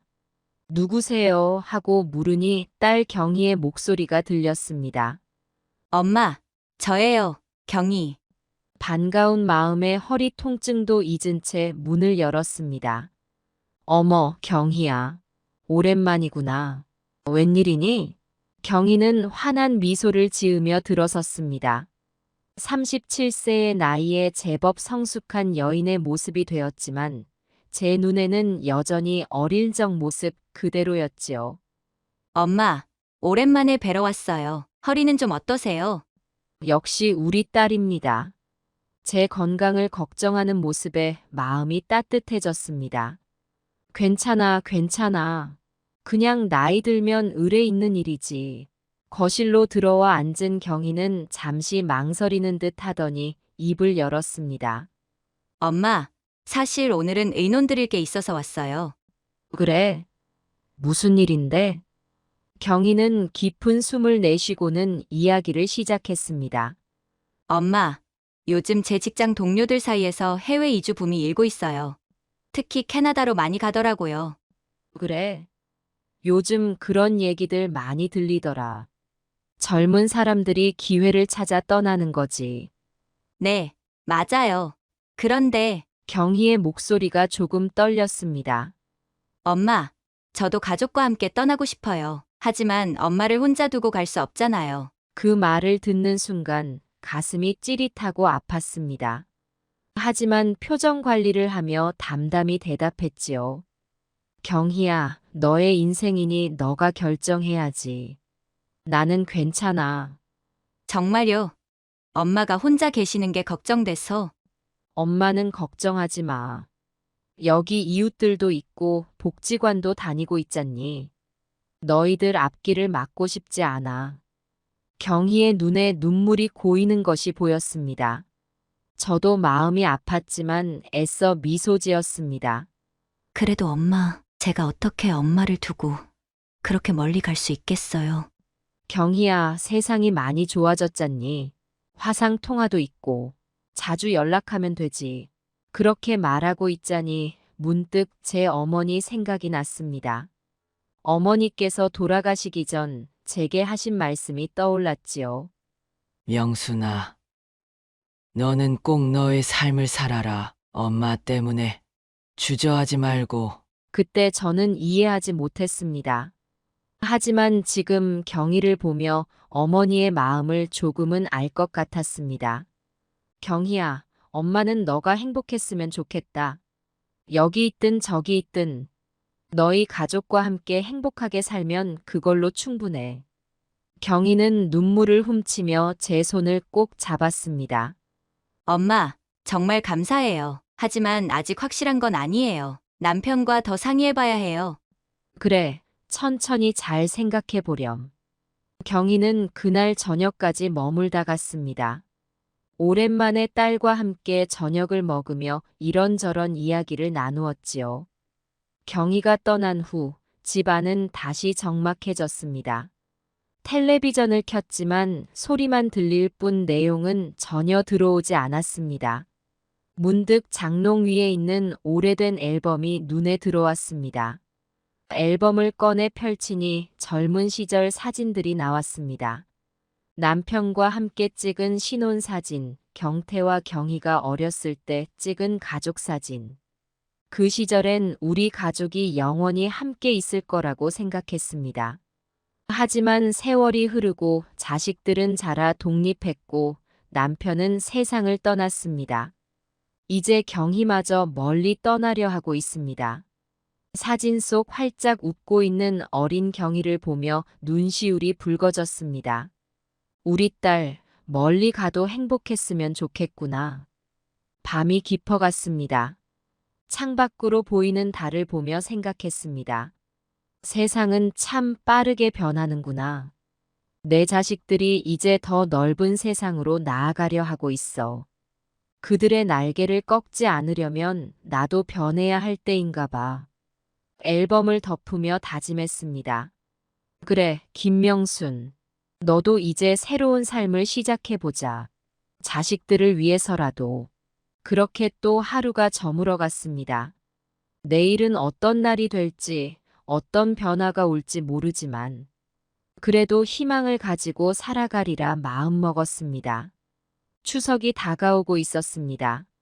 늘 그렇듯 명절이 가까워지면 마음이 분주해집니다. 올해도 어김없이 가족들을 위해 음식 준비를 시작했지요. 추석 전날 아침 일찍 일어나 장을 보러 나갔습니다. 시장은 명절을 앞두고 사람들로 북적였습니다. 늙은 제 몸이 힘들다고 느껴질 때면 명절 음식을 먹고 좋아할 아이들 얼굴을 떠올리며 힘을 냈지요. 아줌마, 여기 동태 얼마예요? 2마리에 10,000원이에요. 흥정하는 사람들 소리에 문득 옛날 생각이 났습니다. 살림이 빠듯해 명절 장을 보러 왔다가 값을 깎지 못해 울상짓던 제 모습이 떠올랐지요. 그때는 정말 힘들었는데 지금 생각하면 그때가 오히려 행복했던 것 같습니다. 집에 돌아와 음식 준비를 시작했습니다. 전 부치는 냄새가 부엌에 가득할 때쯤 현관문 벨이 울렸습니다.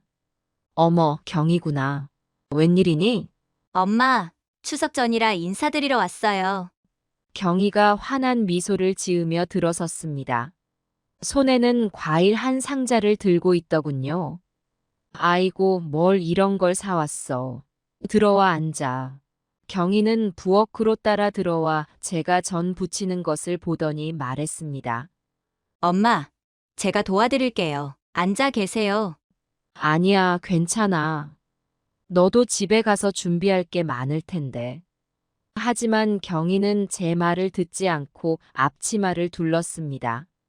어릴 적 똑같이 앞치마 두르고 제 옆에서 음식 만드는 걸 도와주던 모습이 겹쳐 보였습니다. 엄마, 올해 추석에는 오빠네도 오나요? 글쎄다. 아직 연락이 없어. 경태 생각을 하니 마음이 무거워졌습니다. 지난번 돈 때문에 다툰 이후로 연락이 뜸해졌거든요. 엄마, 걱정 마세요. 오빠도 바쁜가 봐요. 경희의 위로가 고마웠지만 한편으로는 마음이 아팠습니다. 제가 자식들 사이에서 화목을 유지하지 못한 것 같아 미안한 마음이 들었지요. 그래, 너 말이 맞다. 너희들도 다 어른이니 각자의 삶이 있지. 전을 붙이면서 경희와 이런저런 이야기를 나눴습니다. 직장 일, 남편 이야기, 아이들 학교 이야기. 평범한 대화였지만 오랜만에 딸과 함께 있어 행복했습니다. 엄마, 혹시 캐나다 이야기 기억하세요? 갑자기 경희가 조심스럽게 물었습니다. 제 마음이 철렁 내려앉는 것 같았지만 애써 담담한 척했습니다. 그럼 기억하지. 무슨 일 있니? 아직 확실한 건 아닌데 남편이 그쪽 회사에서 제안을 받았어요. 잠시 말을 멈추고 제 반응을 살피는 경희를 보며 마음이 복잡해졌습니다. 한편으로는 딸이 더 넓은 세상으로 나아가는 것이 기쁘면서도 또 한편으로는 혼자 남겨질 것 같아 두려웠지요. 그래, 그거 참 좋은 기회구나. 엄마, 저희가 가면 어떡하죠? 경희의 눈에 눈물이 고이는 것을 보았습니다. 저도 눈물이 나려는 것을 꾹 참았습니다. 걱정 마라. 엄마는 괜찮아. 너희가 잘 되는 게 엄마의 소원이야. 그렇게 말하고 경희를 안아주었습니다. 따뜻한 딸의 체온을 느끼며 생각했습니다. 이렇게 안아줄 수 있을 때 실컷 안아둬야지. 언제 또 볼 수 있을지 모르니까. 저녁이 되어 경희가 돌아갈 시간이 되었습니다. 현관문 앞에서 경희가 말했습니다. 엄마, 내일 일찍 올게요. 제사 지내는 것도 도와드릴게요. 그래, 조심해서 가거라. 경희가 떠난 후 집안은 다시 조용해졌습니다. 부엌으로 돌아와 남은 음식 준비를 하면서 생각에 잠겼습니다. 세월이 참 빠르구나. 국민학교 들어갔던 게 어제 같은데 내 자식들이 이제는 다 커서 제 삶을 살고 있어. 나는 또 어떻게 살아가야 할까? 창밖으로 보이는 달을 보며 깊은 한숨을 내쉬었습니다. 내일은 또 어떤 일들이 기다리고 있을지. 그렇게 추석 전날 밤은 깊어갔습니다. 추석 아침, 동이 트기도 전에 일어났습니다. 어제 준비해둔 음식들을 마저 손보고 제사 준비를 했지요. 분주히 움직이다 보니 어느새 해가 높이 떠 있었습니다. 아침 일찍 경희가 와서 제사 지내는 것을 도와주었습니다. 남편 사진 앞에 음식을 차리면서 문득 서글퍼졌습니다. 여보, 올해도 이렇게 차례 지내요. 우리 자식들 잘 크고 있어요. 마음속으로 그렇게 중얼거리고 있을 때 현관문 벨이 울렸습니다. 어머니, 저희 왔어요. 경태와 며느리였습니다. 아들 얼굴을 보니 반갑기도 했지만 한편으로는 지난번 일이 떠올라 마음이 복잡해졌습니다. 그래, 잘 왔다. 어서 들어오너라. 경태 부부가 들어서자 집안 분위기가 어색해졌습니다. 경희가 먼저 나서서 인사를 건넸지요. 오빠, 언니, 오랜만이에요. 추석 잘 보내세요. 그래, 너희도. 경태의 대답은 퉁명스러웠습니다. 아들의 기분이 좋지 않아 보여 걱정이 되었지만 일단 식사부터 하기로 했습니다. 이제 다들 앉아서 밥 먹자. 상다리가 휘어질 정도로 차려진 음식들을 보며 경태가 말했습니다. 어머니, 이렇게 많이 준비하셨네요. 우리끼리 어떻게 다 먹나요? 명절이니까 풍성하게 차린 거지. 맛있게들 먹어라. 식사가 시작되고 얼마 지나지 않아 경태가 술병을 꺼냈습니다. 어머니, 제사 지낼 때 쓴 술 좀 마셔도 될까요? 그래, 마시렴. 하지만 너무 많이 마시진 말고. 경태는 제 말은 귓등으로도 듣지 않는 듯 했습니다. 며느리도 덩달아 술을 따라 마시기 시작했지요. 시간이 흐를수록 경태 부부의 얼굴이 붉어졌습니다. 대화의 내용도 점점 거칠어져 갔습니다. 어머니, 이번 추석 연휴에 뭐 특별한 계획 있으세요? 경태가 갑자기 물었습니다. 특별한 계획? 늘 하던 대로 조용히 보내려고. 그러시겠죠.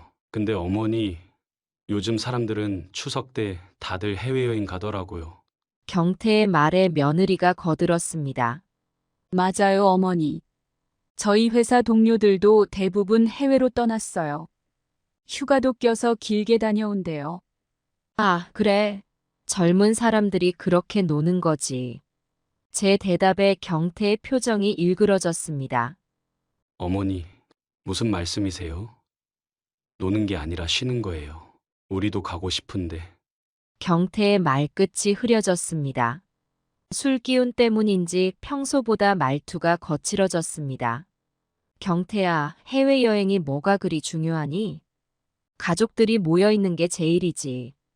제가 타이르듯 말했지만 경태의 얼굴은 점점 더 붉어졌습니다. 어머니, 그게 아니에요. 우리도 쉬고 싶다고요.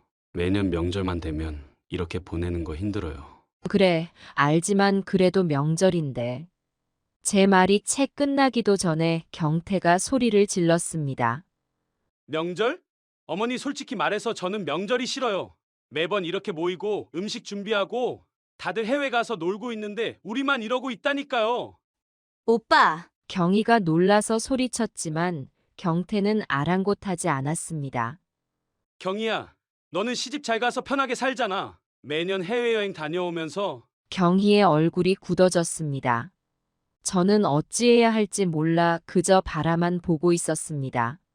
오빠, 그만해. 엄마에게 실례야. 경희가 경태의 팔을 잡았지만 경태는 뿌리쳤습니다. 아니, 더 할 말 있어. 어머니, 솔직히 말씀해 보세요. 우리 집안에 무슨 조상 덕이 있나요? 경태야, 그게 무슨 말이니? 솔직히 조상 덕 본 사람들은 다 이런 명절에 해외여행 가요. 근데 우리는 이렇게 집에 모여서 힘들게 보내고 있잖아요. 경태의 말에 온 가족이 숙연해졌습니다. 저는 가슴이 찢어지는 것 같았습니다. 아들아, 조상 덕이 어떻고 저떻고가 중요한 게 아니야. 우리가 함께 모여 조상을 기리는 게. 어머니, 그런 말씀 그만하세요. 누가 지금 조상 기리자고 해요? 다들 편하게 쉬고 싶어 하는 거예요. 경태의 목소리가 점점 더 커졌습니다. 맞아요, 어머니. 제 친구들도 지금 다 해외여행 갔어요. 그래, 너희 생각이 그렇다면 어쩔 수 없구나. 하지만 명절날 이렇게 술 마시고 행패 부리는 건 아니지. 제 말에 경태가 벌떡 일어났습니다. 어머니, 저더러 행패 부린다고요? 제가 뭘 잘못했다고 그러세요? 오빠, 진정해. 엄마 말씀이 그런 뜻이 아니잖아. 경희가 다시 한번 나섰지만 소용없었습니다. 너는 좀 가만히 있어. 껴들지 마. 경희의 얼굴이 창백해졌습니다. 저는 더 이상 참을 수가 없었습니다. 그만해, 경태야. 너가 지금 무슨 말을 하는 줄 알기나 하니? 알고 말고요. 제 인생이 얼마나 불행한지 너무 잘 알고 있다고요. 조상덕 없는 집안에서 태어나 이렇게 명절에도 쉬지 못하고 있잖아요. 경태의 말 한마디 한마디가 비수가 되어 제 가슴을 찔렀습니다. 눈물이 나려는 것을 겨우 참았습니다.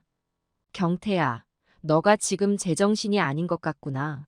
술도 많이 마셨으니 이만 집에 가서 쉬어라. 저보고 가라고요? 좋아요, 가죠.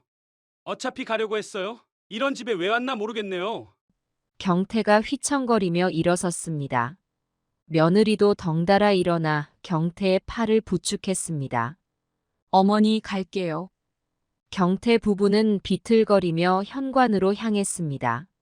언니, 조심히 가세요. 대리 불러드릴까요? 경희가 걱정스러운 목소리로 물었습니다. 됐어. 내가 불러서 갈 거야. 경태의 퉁명스러운 대답과 함께 현관문이 쾅 하고 닫혔습니다. 집안에 무거운 정적이 흘렀습니다. 저는 그 자리에 주저앉아 눈물을 흘렸습니다. 엄마, 괜찮으세요? 경희가 다가와 제 어깨를 감쌌습니다. 괜찮다, 괜찮아. 경태가 술이 과해서 그래. 하지만 제 마음은 전혀 괜찮지 않았습니다. 자식의 입에서 그런 말을 들으니 가슴이 찢어지는 것 같았습니다.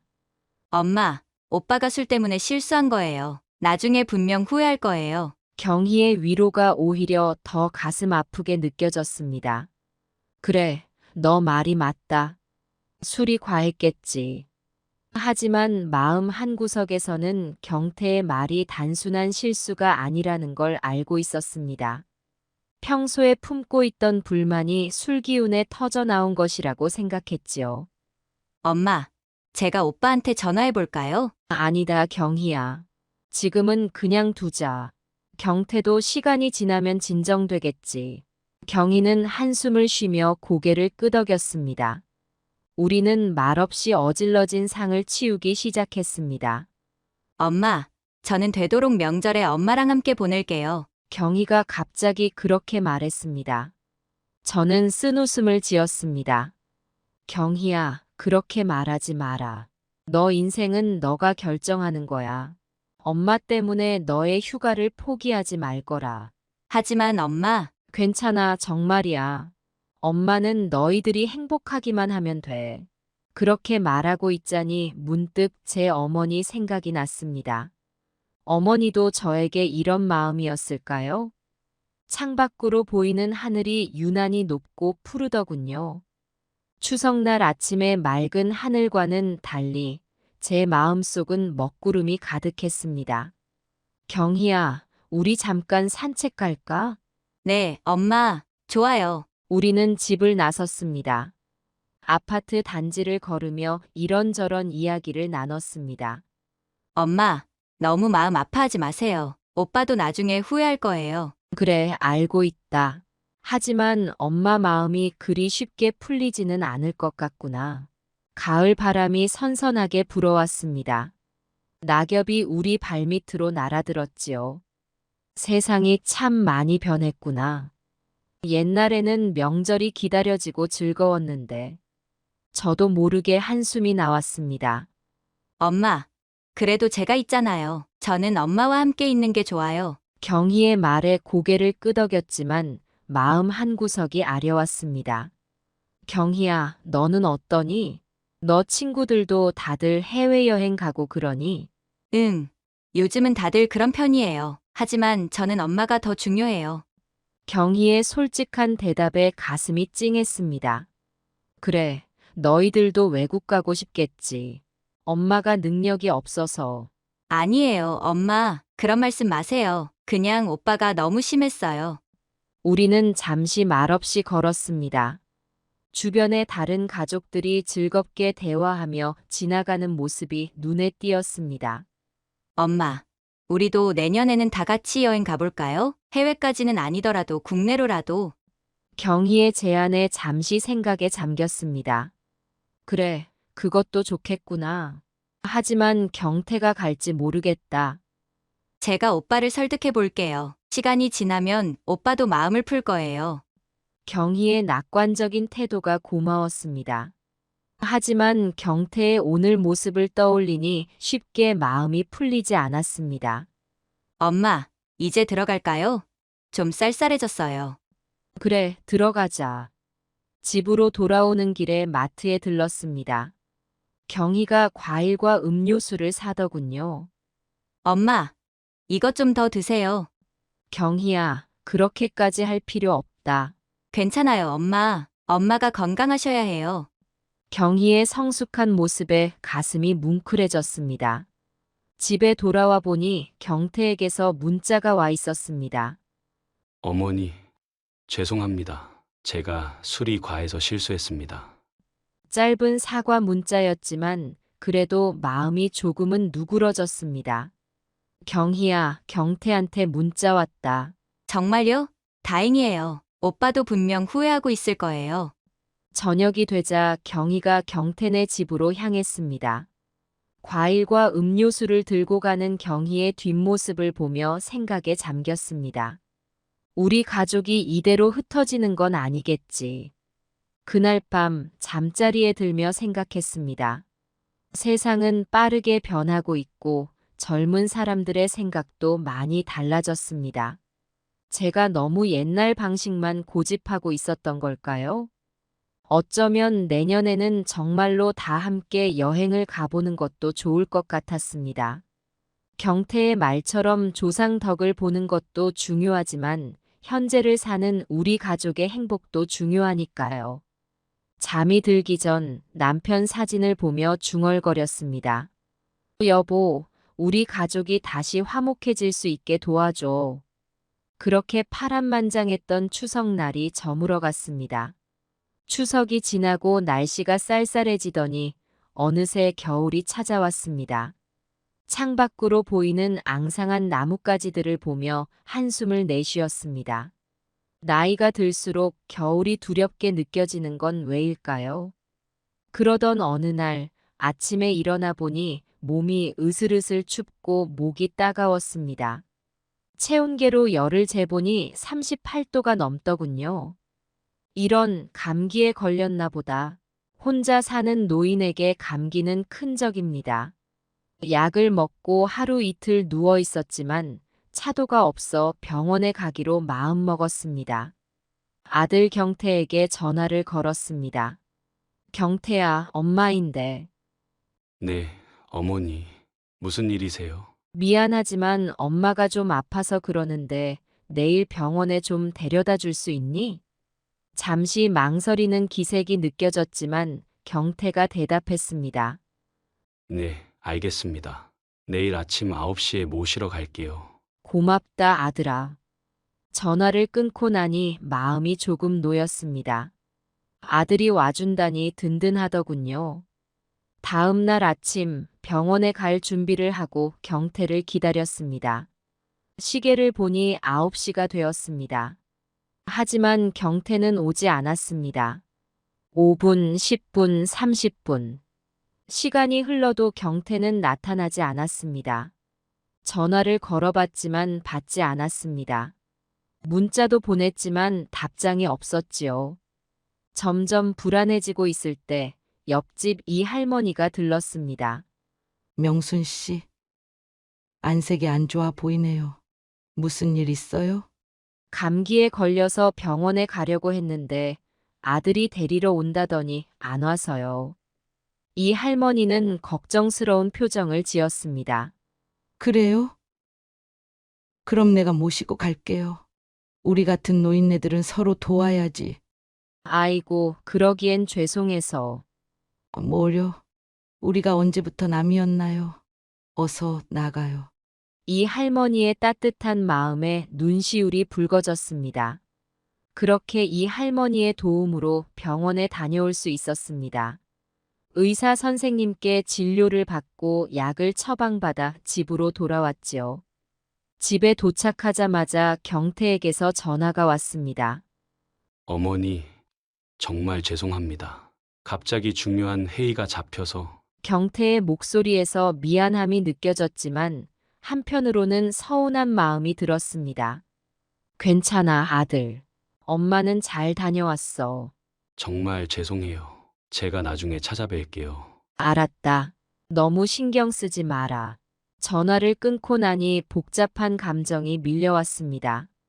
아들을 이해하려 노력했지만 한편으로는 서운함을 감출 수 없었습니다.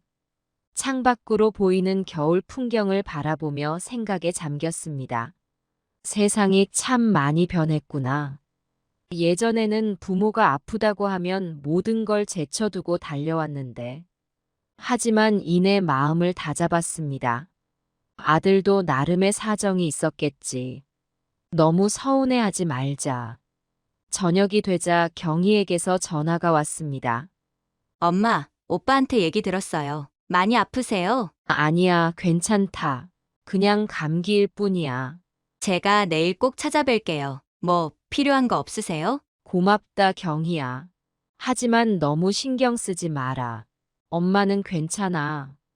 경희와 통화를 하고 나니 마음이 조금 따뜻해졌습니다. 그래도 자식들이 이렇게 걱정해주니 감사한 일이지요. 밤이 깊어갈수록 감기 기운이 더 심해졌습니다. 혼자 끓여 먹은 미역국으로 저녁을 때우고 일찍 잠자리에 들었습니다. 잠들기 전 문득 옛날 생각이 났습니다. 제가 아플 때마다 밤새 곁을 지켜주시던 어머니. 그리고 제 자식들이 아플 때 제가 그랬던 것처럼. 세월이 흘러 이제는 제가 혼자 아픔을 견뎌야 하는 나이가 되었습니다. 서글픈 마음이 들었지만 한편으로는 담담히 받아들이려 노력했습니다. 이것도 다 인생의 한 과정이지. 감사히 여기며 살아가야지. 그렇게 생각하며 잠이 들었습니다. 다음 날 아침 눈을 떠보니 기분이 한결 나아져 있었습니다. 약의 효과인지 몸도 조금 가벼워진 것 같았지요. 아침 식사를 준비하며 생각했습니다. 오늘은 경희가 온다고 했지. 딸 얼굴 보면 더 기운 날 것 같아. 창밖으로 보이는 겨울 풍경이 어제와는 다르게 아름답게 느껴졌습니다. 앙상한 나뭇가지에 쌓인 눈이 마치 하얀 꽃이 핀 것처럼 보이더군요. 문득 경태 생각이 났습니다. 우리 아들 바쁘다고 고생이 많겠구나. 서운한 마음보다는 걱정스러운 마음이 앞섰습니다. 나이가 들수록 자식을 이해하는 마음이 커지나 봅니다. 그렇게 또 하루가 시작되었습니다. 앞으로 어떤 일들이 기다리고 있을지 모르지만 감사한 마음으로 하루하루 살아가려 합니다. 결국 우리 인생이란 게 이런 거겠지요. 기쁨과 슬픔, 서운함과 감사함이 뒤섞인 채 흘러가는. 오늘도 저는 그 흐름 속에서 꿋꿋이 살아갈 것입니다. 제 곁에 있는 사람들에게 감사하며 멀리 있는 사람들을 그리워하며. 그렇게 겨울은 깊어가고 있었습니다. 겨울이 지나고 봄이 찾아왔습니다. 창밖으로 보이는 나뭇가지에 연두빛 새싹이 돋아나는 걸 보니 마음이 설렜습니다. 올해는 뭔가 새로운 걸 해보고 싶어 아파트 옥상 텃밭을 가꾸기로 했습니다. 관리사무소에 문의해보니 몇 평 정도는 무료로 사용할 수 있다고 하더군요. 첫날 옥상에 올라가 내게 배정된 작은 텃밭을 보니 감회가 새로웠습니다. 메마른 흙이지만 곧 푸른 생명이 자랄 거란 생각에 가슴이 뛰었지요. 할머니, 처음 뵙겠습니다. 저는 옆 텃밭 가꾸는 박민규입니다. 옆에서 일하던 아저씨가 말을 걸어왔습니다. 아, 네. 반갑습니다. 저는 김명순이라고 해요. 올해 처음 시작하시는 거예요? 네, 그렇습니다. 잘 모르는 게 많아서 걱정이네요. 걱정 마세요. 제가 도와드릴게요. 우선 토마토나 상추부터 심어보는 게 어때요? 박 씨의 친절한 조언에 용기를 얻어 첫 씨앗을 뿌렸습니다. 흙을 만지며 어릴 적 시골에서 보냈던 시간들이 떠올랐습니다. 그렇게 매일 조금씩 텃밭을 가꾸다 보니 한 달이 훌쩍 지났습니다. 작은 새싹들이 올라오는 걸 보며 생명의 신비를 느꼈지요. 그러던 어느 날 경희에게서 전화가 왔습니다. 엄마, 저예요. 잘 지내고 계세요? 그래, 잘 지내고 있다. 너는 어떠니? 캐나다 준비는 잘 되어가고 있어? 네, 그것 때문에 전화드렸어요. 사실 중요한 얘기가 있어서요. 경희의 목소리에서 긴장감이 느껴졌습니다. 무슨 일이니? 저희가 캐나다로 떠나는 날짜가 정해졌어요. 비록 이미 알고 있던 사실이지만 구체적인 날짜를 듣게 되니 현실감이 느껴졌습니다. 그래, 언제 가기로 한 거니? 다음 달 3일이에요. 생각보다 빨리 결정됐네요. 그렇구나. 시간이 별로 안 남았네. 네, 엄마, 정말 죄송해요. 이렇게 갑자기 결정돼서. 경희의 목소리가 떨리는 게 느껴졌습니다. 저도 눈물이 나려는 걸 꾹 참았습니다. 괜찮다, 경희야. 너 인생이니 너가 결정하는 거지. 엄마는 너희가 잘 되길 바랄 뿐이야. 엄마 정말 감사해요. 떠나기 전에 꼭 찾아뵐게요. 그래, 기다릴게. 준비 잘하고. 전화를 끊고 한동안 멍하니 앉아 있었습니다. 경희가 떠나는 날짜가 정해졌다는 사실이 이제야 실감났습니다. 전화를 끊고 한동안 멍하니 앉아 있었습니다. 경희가 떠난다는 사실이 실감나지 않았습니다. 다음 날부터 텃밭에 더 많은 시간을 보냈습니다. 씨앗을 뿌리고 물을 주고 잡초를 뽑으며 마음의 안정을 찾으려 했지요. 할머니, 요즘 텃밭에 더 열심히시네요. 박 씨가 걱정스러운 눈빛으로 물었습니다. 네, 딸아이가 곧 외국으로 떠나거든요. 그 생각에 마음이 복잡해서요. 아이고, 그러셨군요. 하지만 너무 슬퍼하지 마세요. 요즘은 화상통화도 있고 얼마든지 연락할 수 있잖아요. 박 씨의 위로가 고마웠습니다. 하지만 딸이 떠난다는 생각을 하니 자꾸 눈물이 나려고 했지요. 경희가 떠나기 전날 마지막으로 집에 들렀습니다. 엄마, 정말 떠나도 괜찮으세요? 그래, 걱정 마라. 엄마는 잘 지낼 거야. 눈물을 참으며 경희를 꼭 안아주었습니다. 언제 다시 이렇게 안아볼 수 있을지 모르는 일이니까요. 경희가 떠난 후 집안이 더욱 적막해졌습니다. 텔레비전을 켜놓고 있어도 외로움이 가시질 않았지요. 그래서 더욱 텃밭에 매달렸습니다.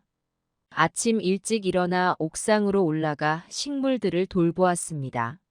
할머니, 오늘은 토마토에 거름을 좀 주세요. 열매가 더 실하게 열릴 거예요. 박 씨의 조언대로 정성껏 거름을 주었습니다. 푸른 잎사귀 사이로 작은 토마토들이 얼굴을 내밀기 시작했습니다. 우리 경희도 저 토마토처럼 잘 자라겠지. 혼잣말을 하다 보니 눈시울이 붉어졌습니다.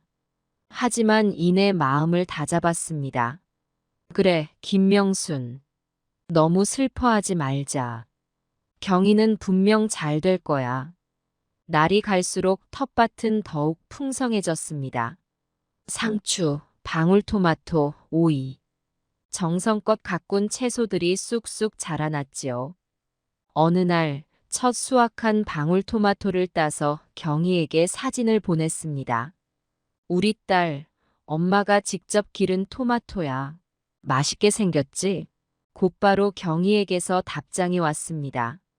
와, 엄마, 정말 예쁘고 맛있어 보여요. 저도 먹고 싶어요. 경희의 답장을 보니 마음이 따뜻해졌습니다. 멀리 있어도 이렇게 마음을 나눌 수 있다는 게 감사했습니다. 봄이 지나고 여름이 다가오면서 텃밭은 더욱 생기 넘쳤습니다. 푸른 잎사귀 사이로 빨갛게 익어가는 토마토를 보며 생각했습니다.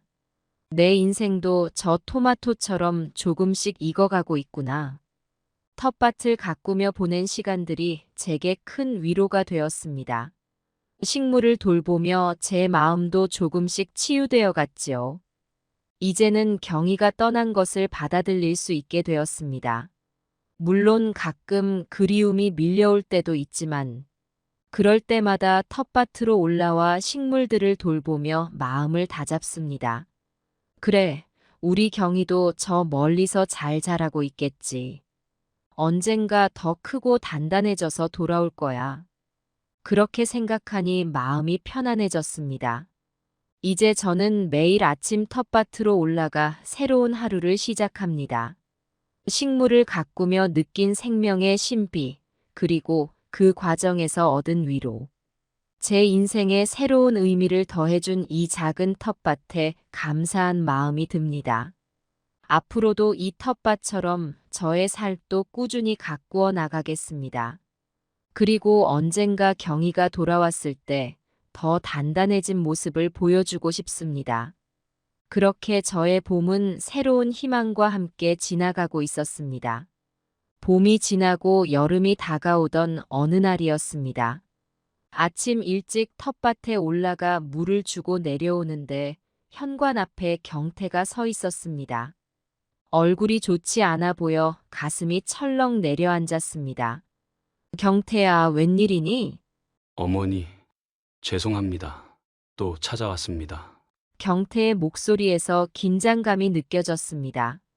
불길한 예감이 들었지만 일단 들어오라고 했습니다. 들어와서 얘기하자. 거실에 앉자 경태가 입을 열었습니다. 어머니, 사실은 또 돈 때문에 왔습니다. 순간 가슴이 답답해졌습니다. 하지만 참고 들어보기로 했습니다. 이번엔 무슨 일이니? 회사에서 권고사직을 당했어요. 퇴직금도 제대로 못 받았고 경태의 말에 한숨이 나왔습니다. 이런 일이 벌써 몇 번째인지 모릅니다. 그래서 얼마가 필요한데? 500만 원만 빌려주세요. 꼭 갚을게요. 500만 원이라는 말에 눈앞이 캄캄해졌습니다. 제게 그만한 돈이 어디 있겠습니까? 경태야, 나한테 그만한 돈이 어디 있니? 어머니, 제발요. 이번이 마지막이에요. 꼭 갚을게요. 경태의 눈에 눈물이 고였습니다. 하지만 저는 이제 더 이상 속아 넘어갈 수 없었습니다. 경태야, 너가 그런 말 한 게 이번이 처음이 아니잖니. 어머니, 정말 죄송합니다. 하지만 이번엔 정말 절박해요. 경태의 목소리가 점점 높아졌습니다. 저도 모르게 화가 치밀어 올랐습니다. 그래, 넌 매번 절박하지. 근데 엄마 사정은 생각해 본 적 있니? 어머니, 저도 어쩔 수 없어서 그러는 거예요. 세상이 너무 힘들어요. 그때 경태가 또다시 그 말을 꺼냈습니다. 다들 조상덕 보고 사는데 저희는 왜 이렇게 힘들게 살아야 하는지 모르겠어요. 순간 참았던 화가 폭발했습니다. 경태야, 그 소리 그만해. 제 목소리에 경태가 놀란 듯 뒤로 물러섰습니다. 어머니, 너가 무슨 조상 덕을 바라니? 너는 자식된 도리는 다 했다고 생각하니? 경태의 얼굴이 굳어졌습니다. 어머니, 그게 무슨 말씀이세요? 저도 나름대로 열심히 살았어요. 열심히 살았다고? 그래.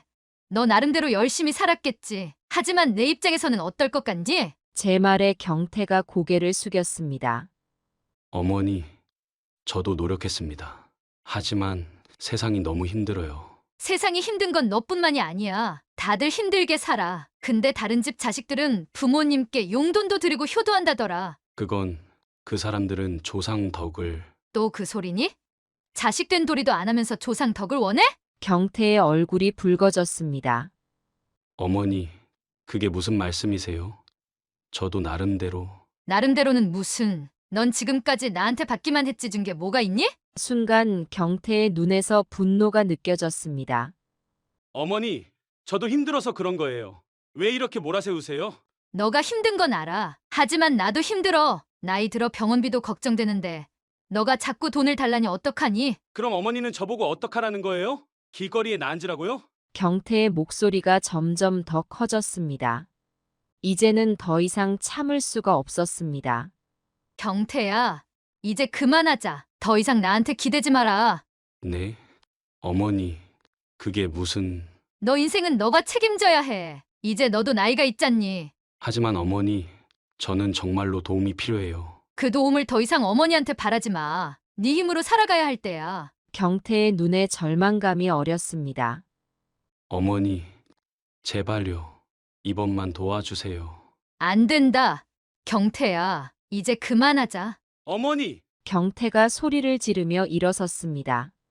그 모습에 저도 모르게 뒤로 물러섰습니다.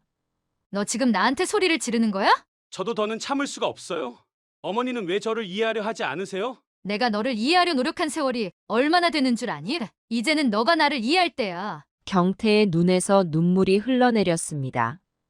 어머니, 저는 어떡해요? 네 힘으로 살아가. 다른 사람들도 다 그렇게 살아. 하지만 저는...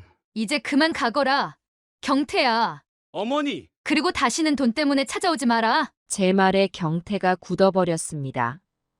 어머니, 그게 무슨... 네 말대로 난 너에게 아무 덕도 못 끼쳤나 보다. 그러니 이제 그만 포기하렴. 어머니, 제발... 가라. 경태야. 제발 가거라. 경태는 한동안 그 자리에 서 있다가 천천히 현관으로 향했습니다. 문을 열기 전 뒤돌아보며 말했습니다. 정말 이대로 끝내실 건가요? 그래. 이제 끝내자. 너를 위해서도 나를 위해서도. 문이 닫히는 소리와 함께 저는 그 자리에 주저앉았습니다. 눈물이 멈추지 않았습니다. 내가 정말 잘한 걸까? 하지만 이제 돌이킬 수 없다는 걸 알았습니다.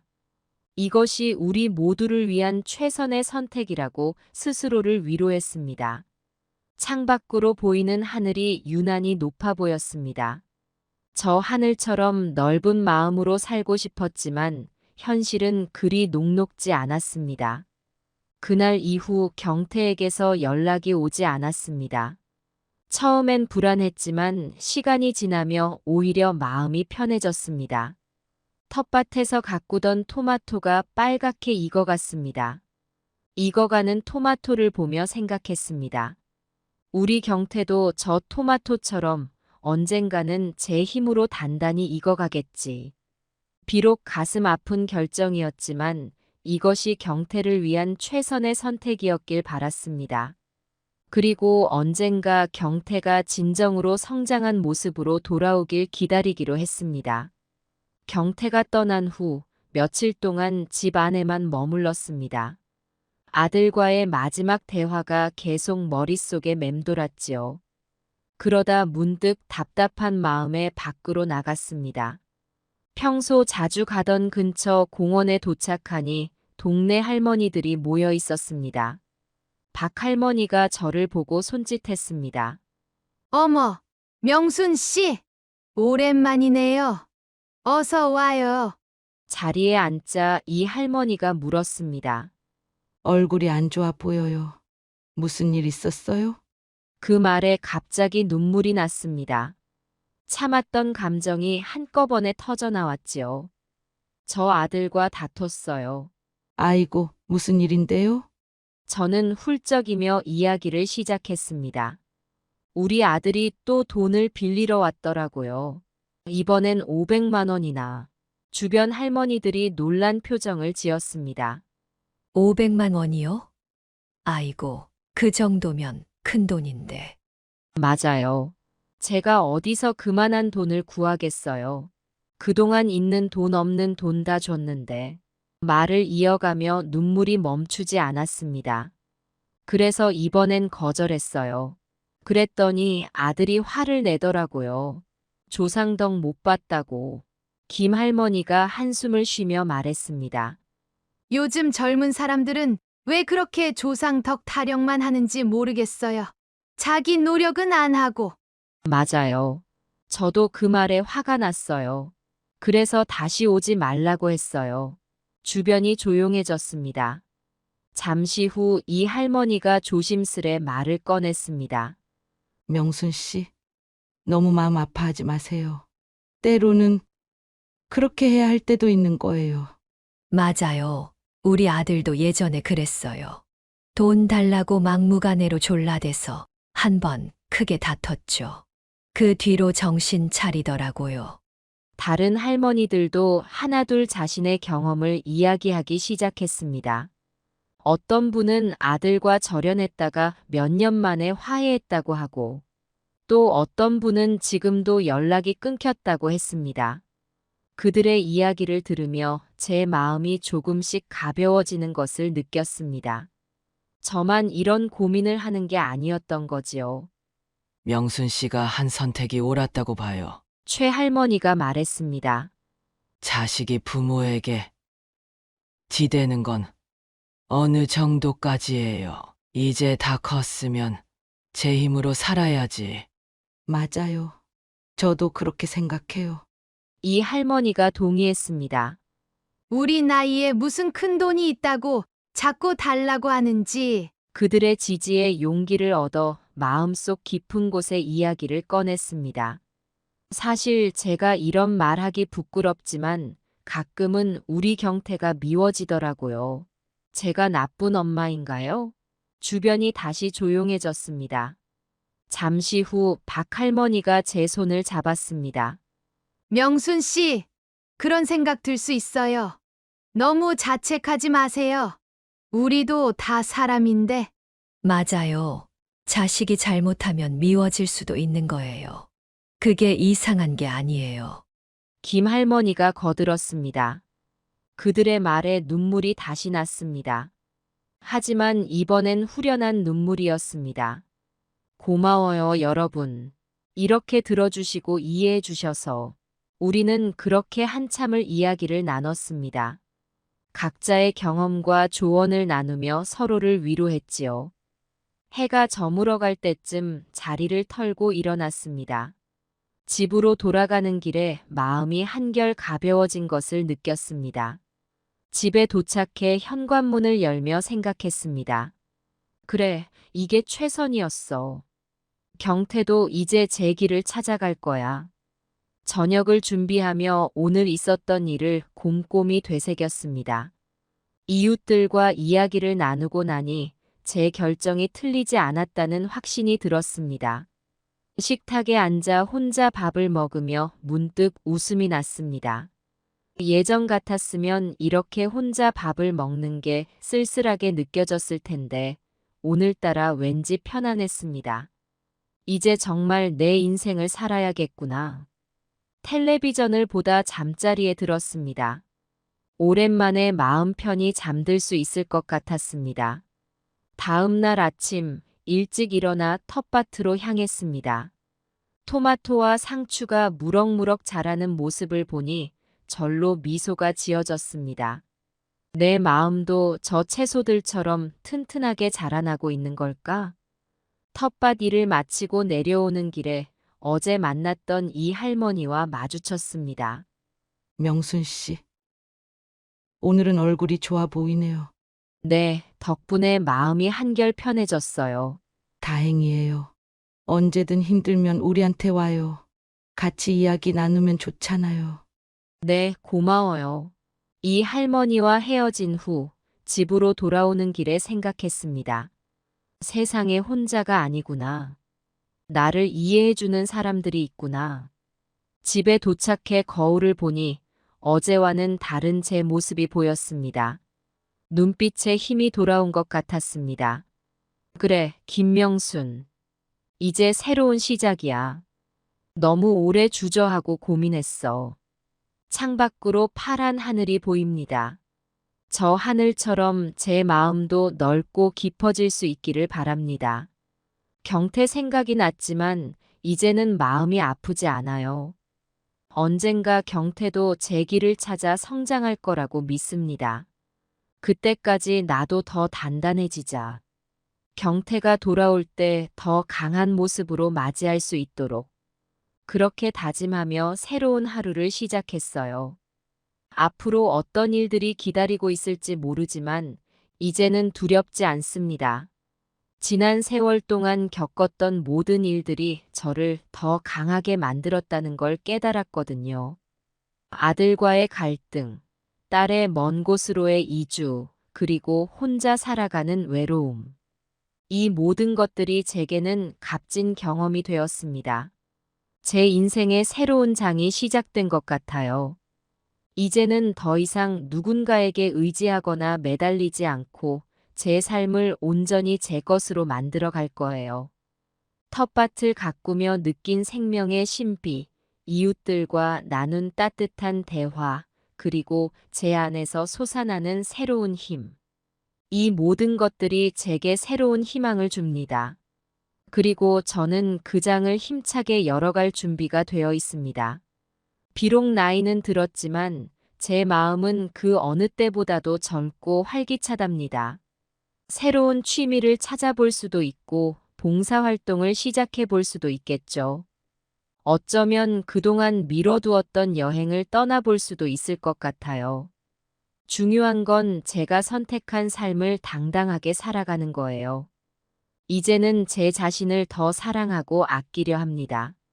그동안 남을 위해 살았다면 앞으로는 저를 위해 살아갈 거예요. 물론 가족과 이웃들에 대한 사랑은 변함없겠지만 그 사랑의 중심에 제 자신을 두려고 해요. 그래야 더 풍요롭고 행복한 삶을 살 수 있을 것 같거든요.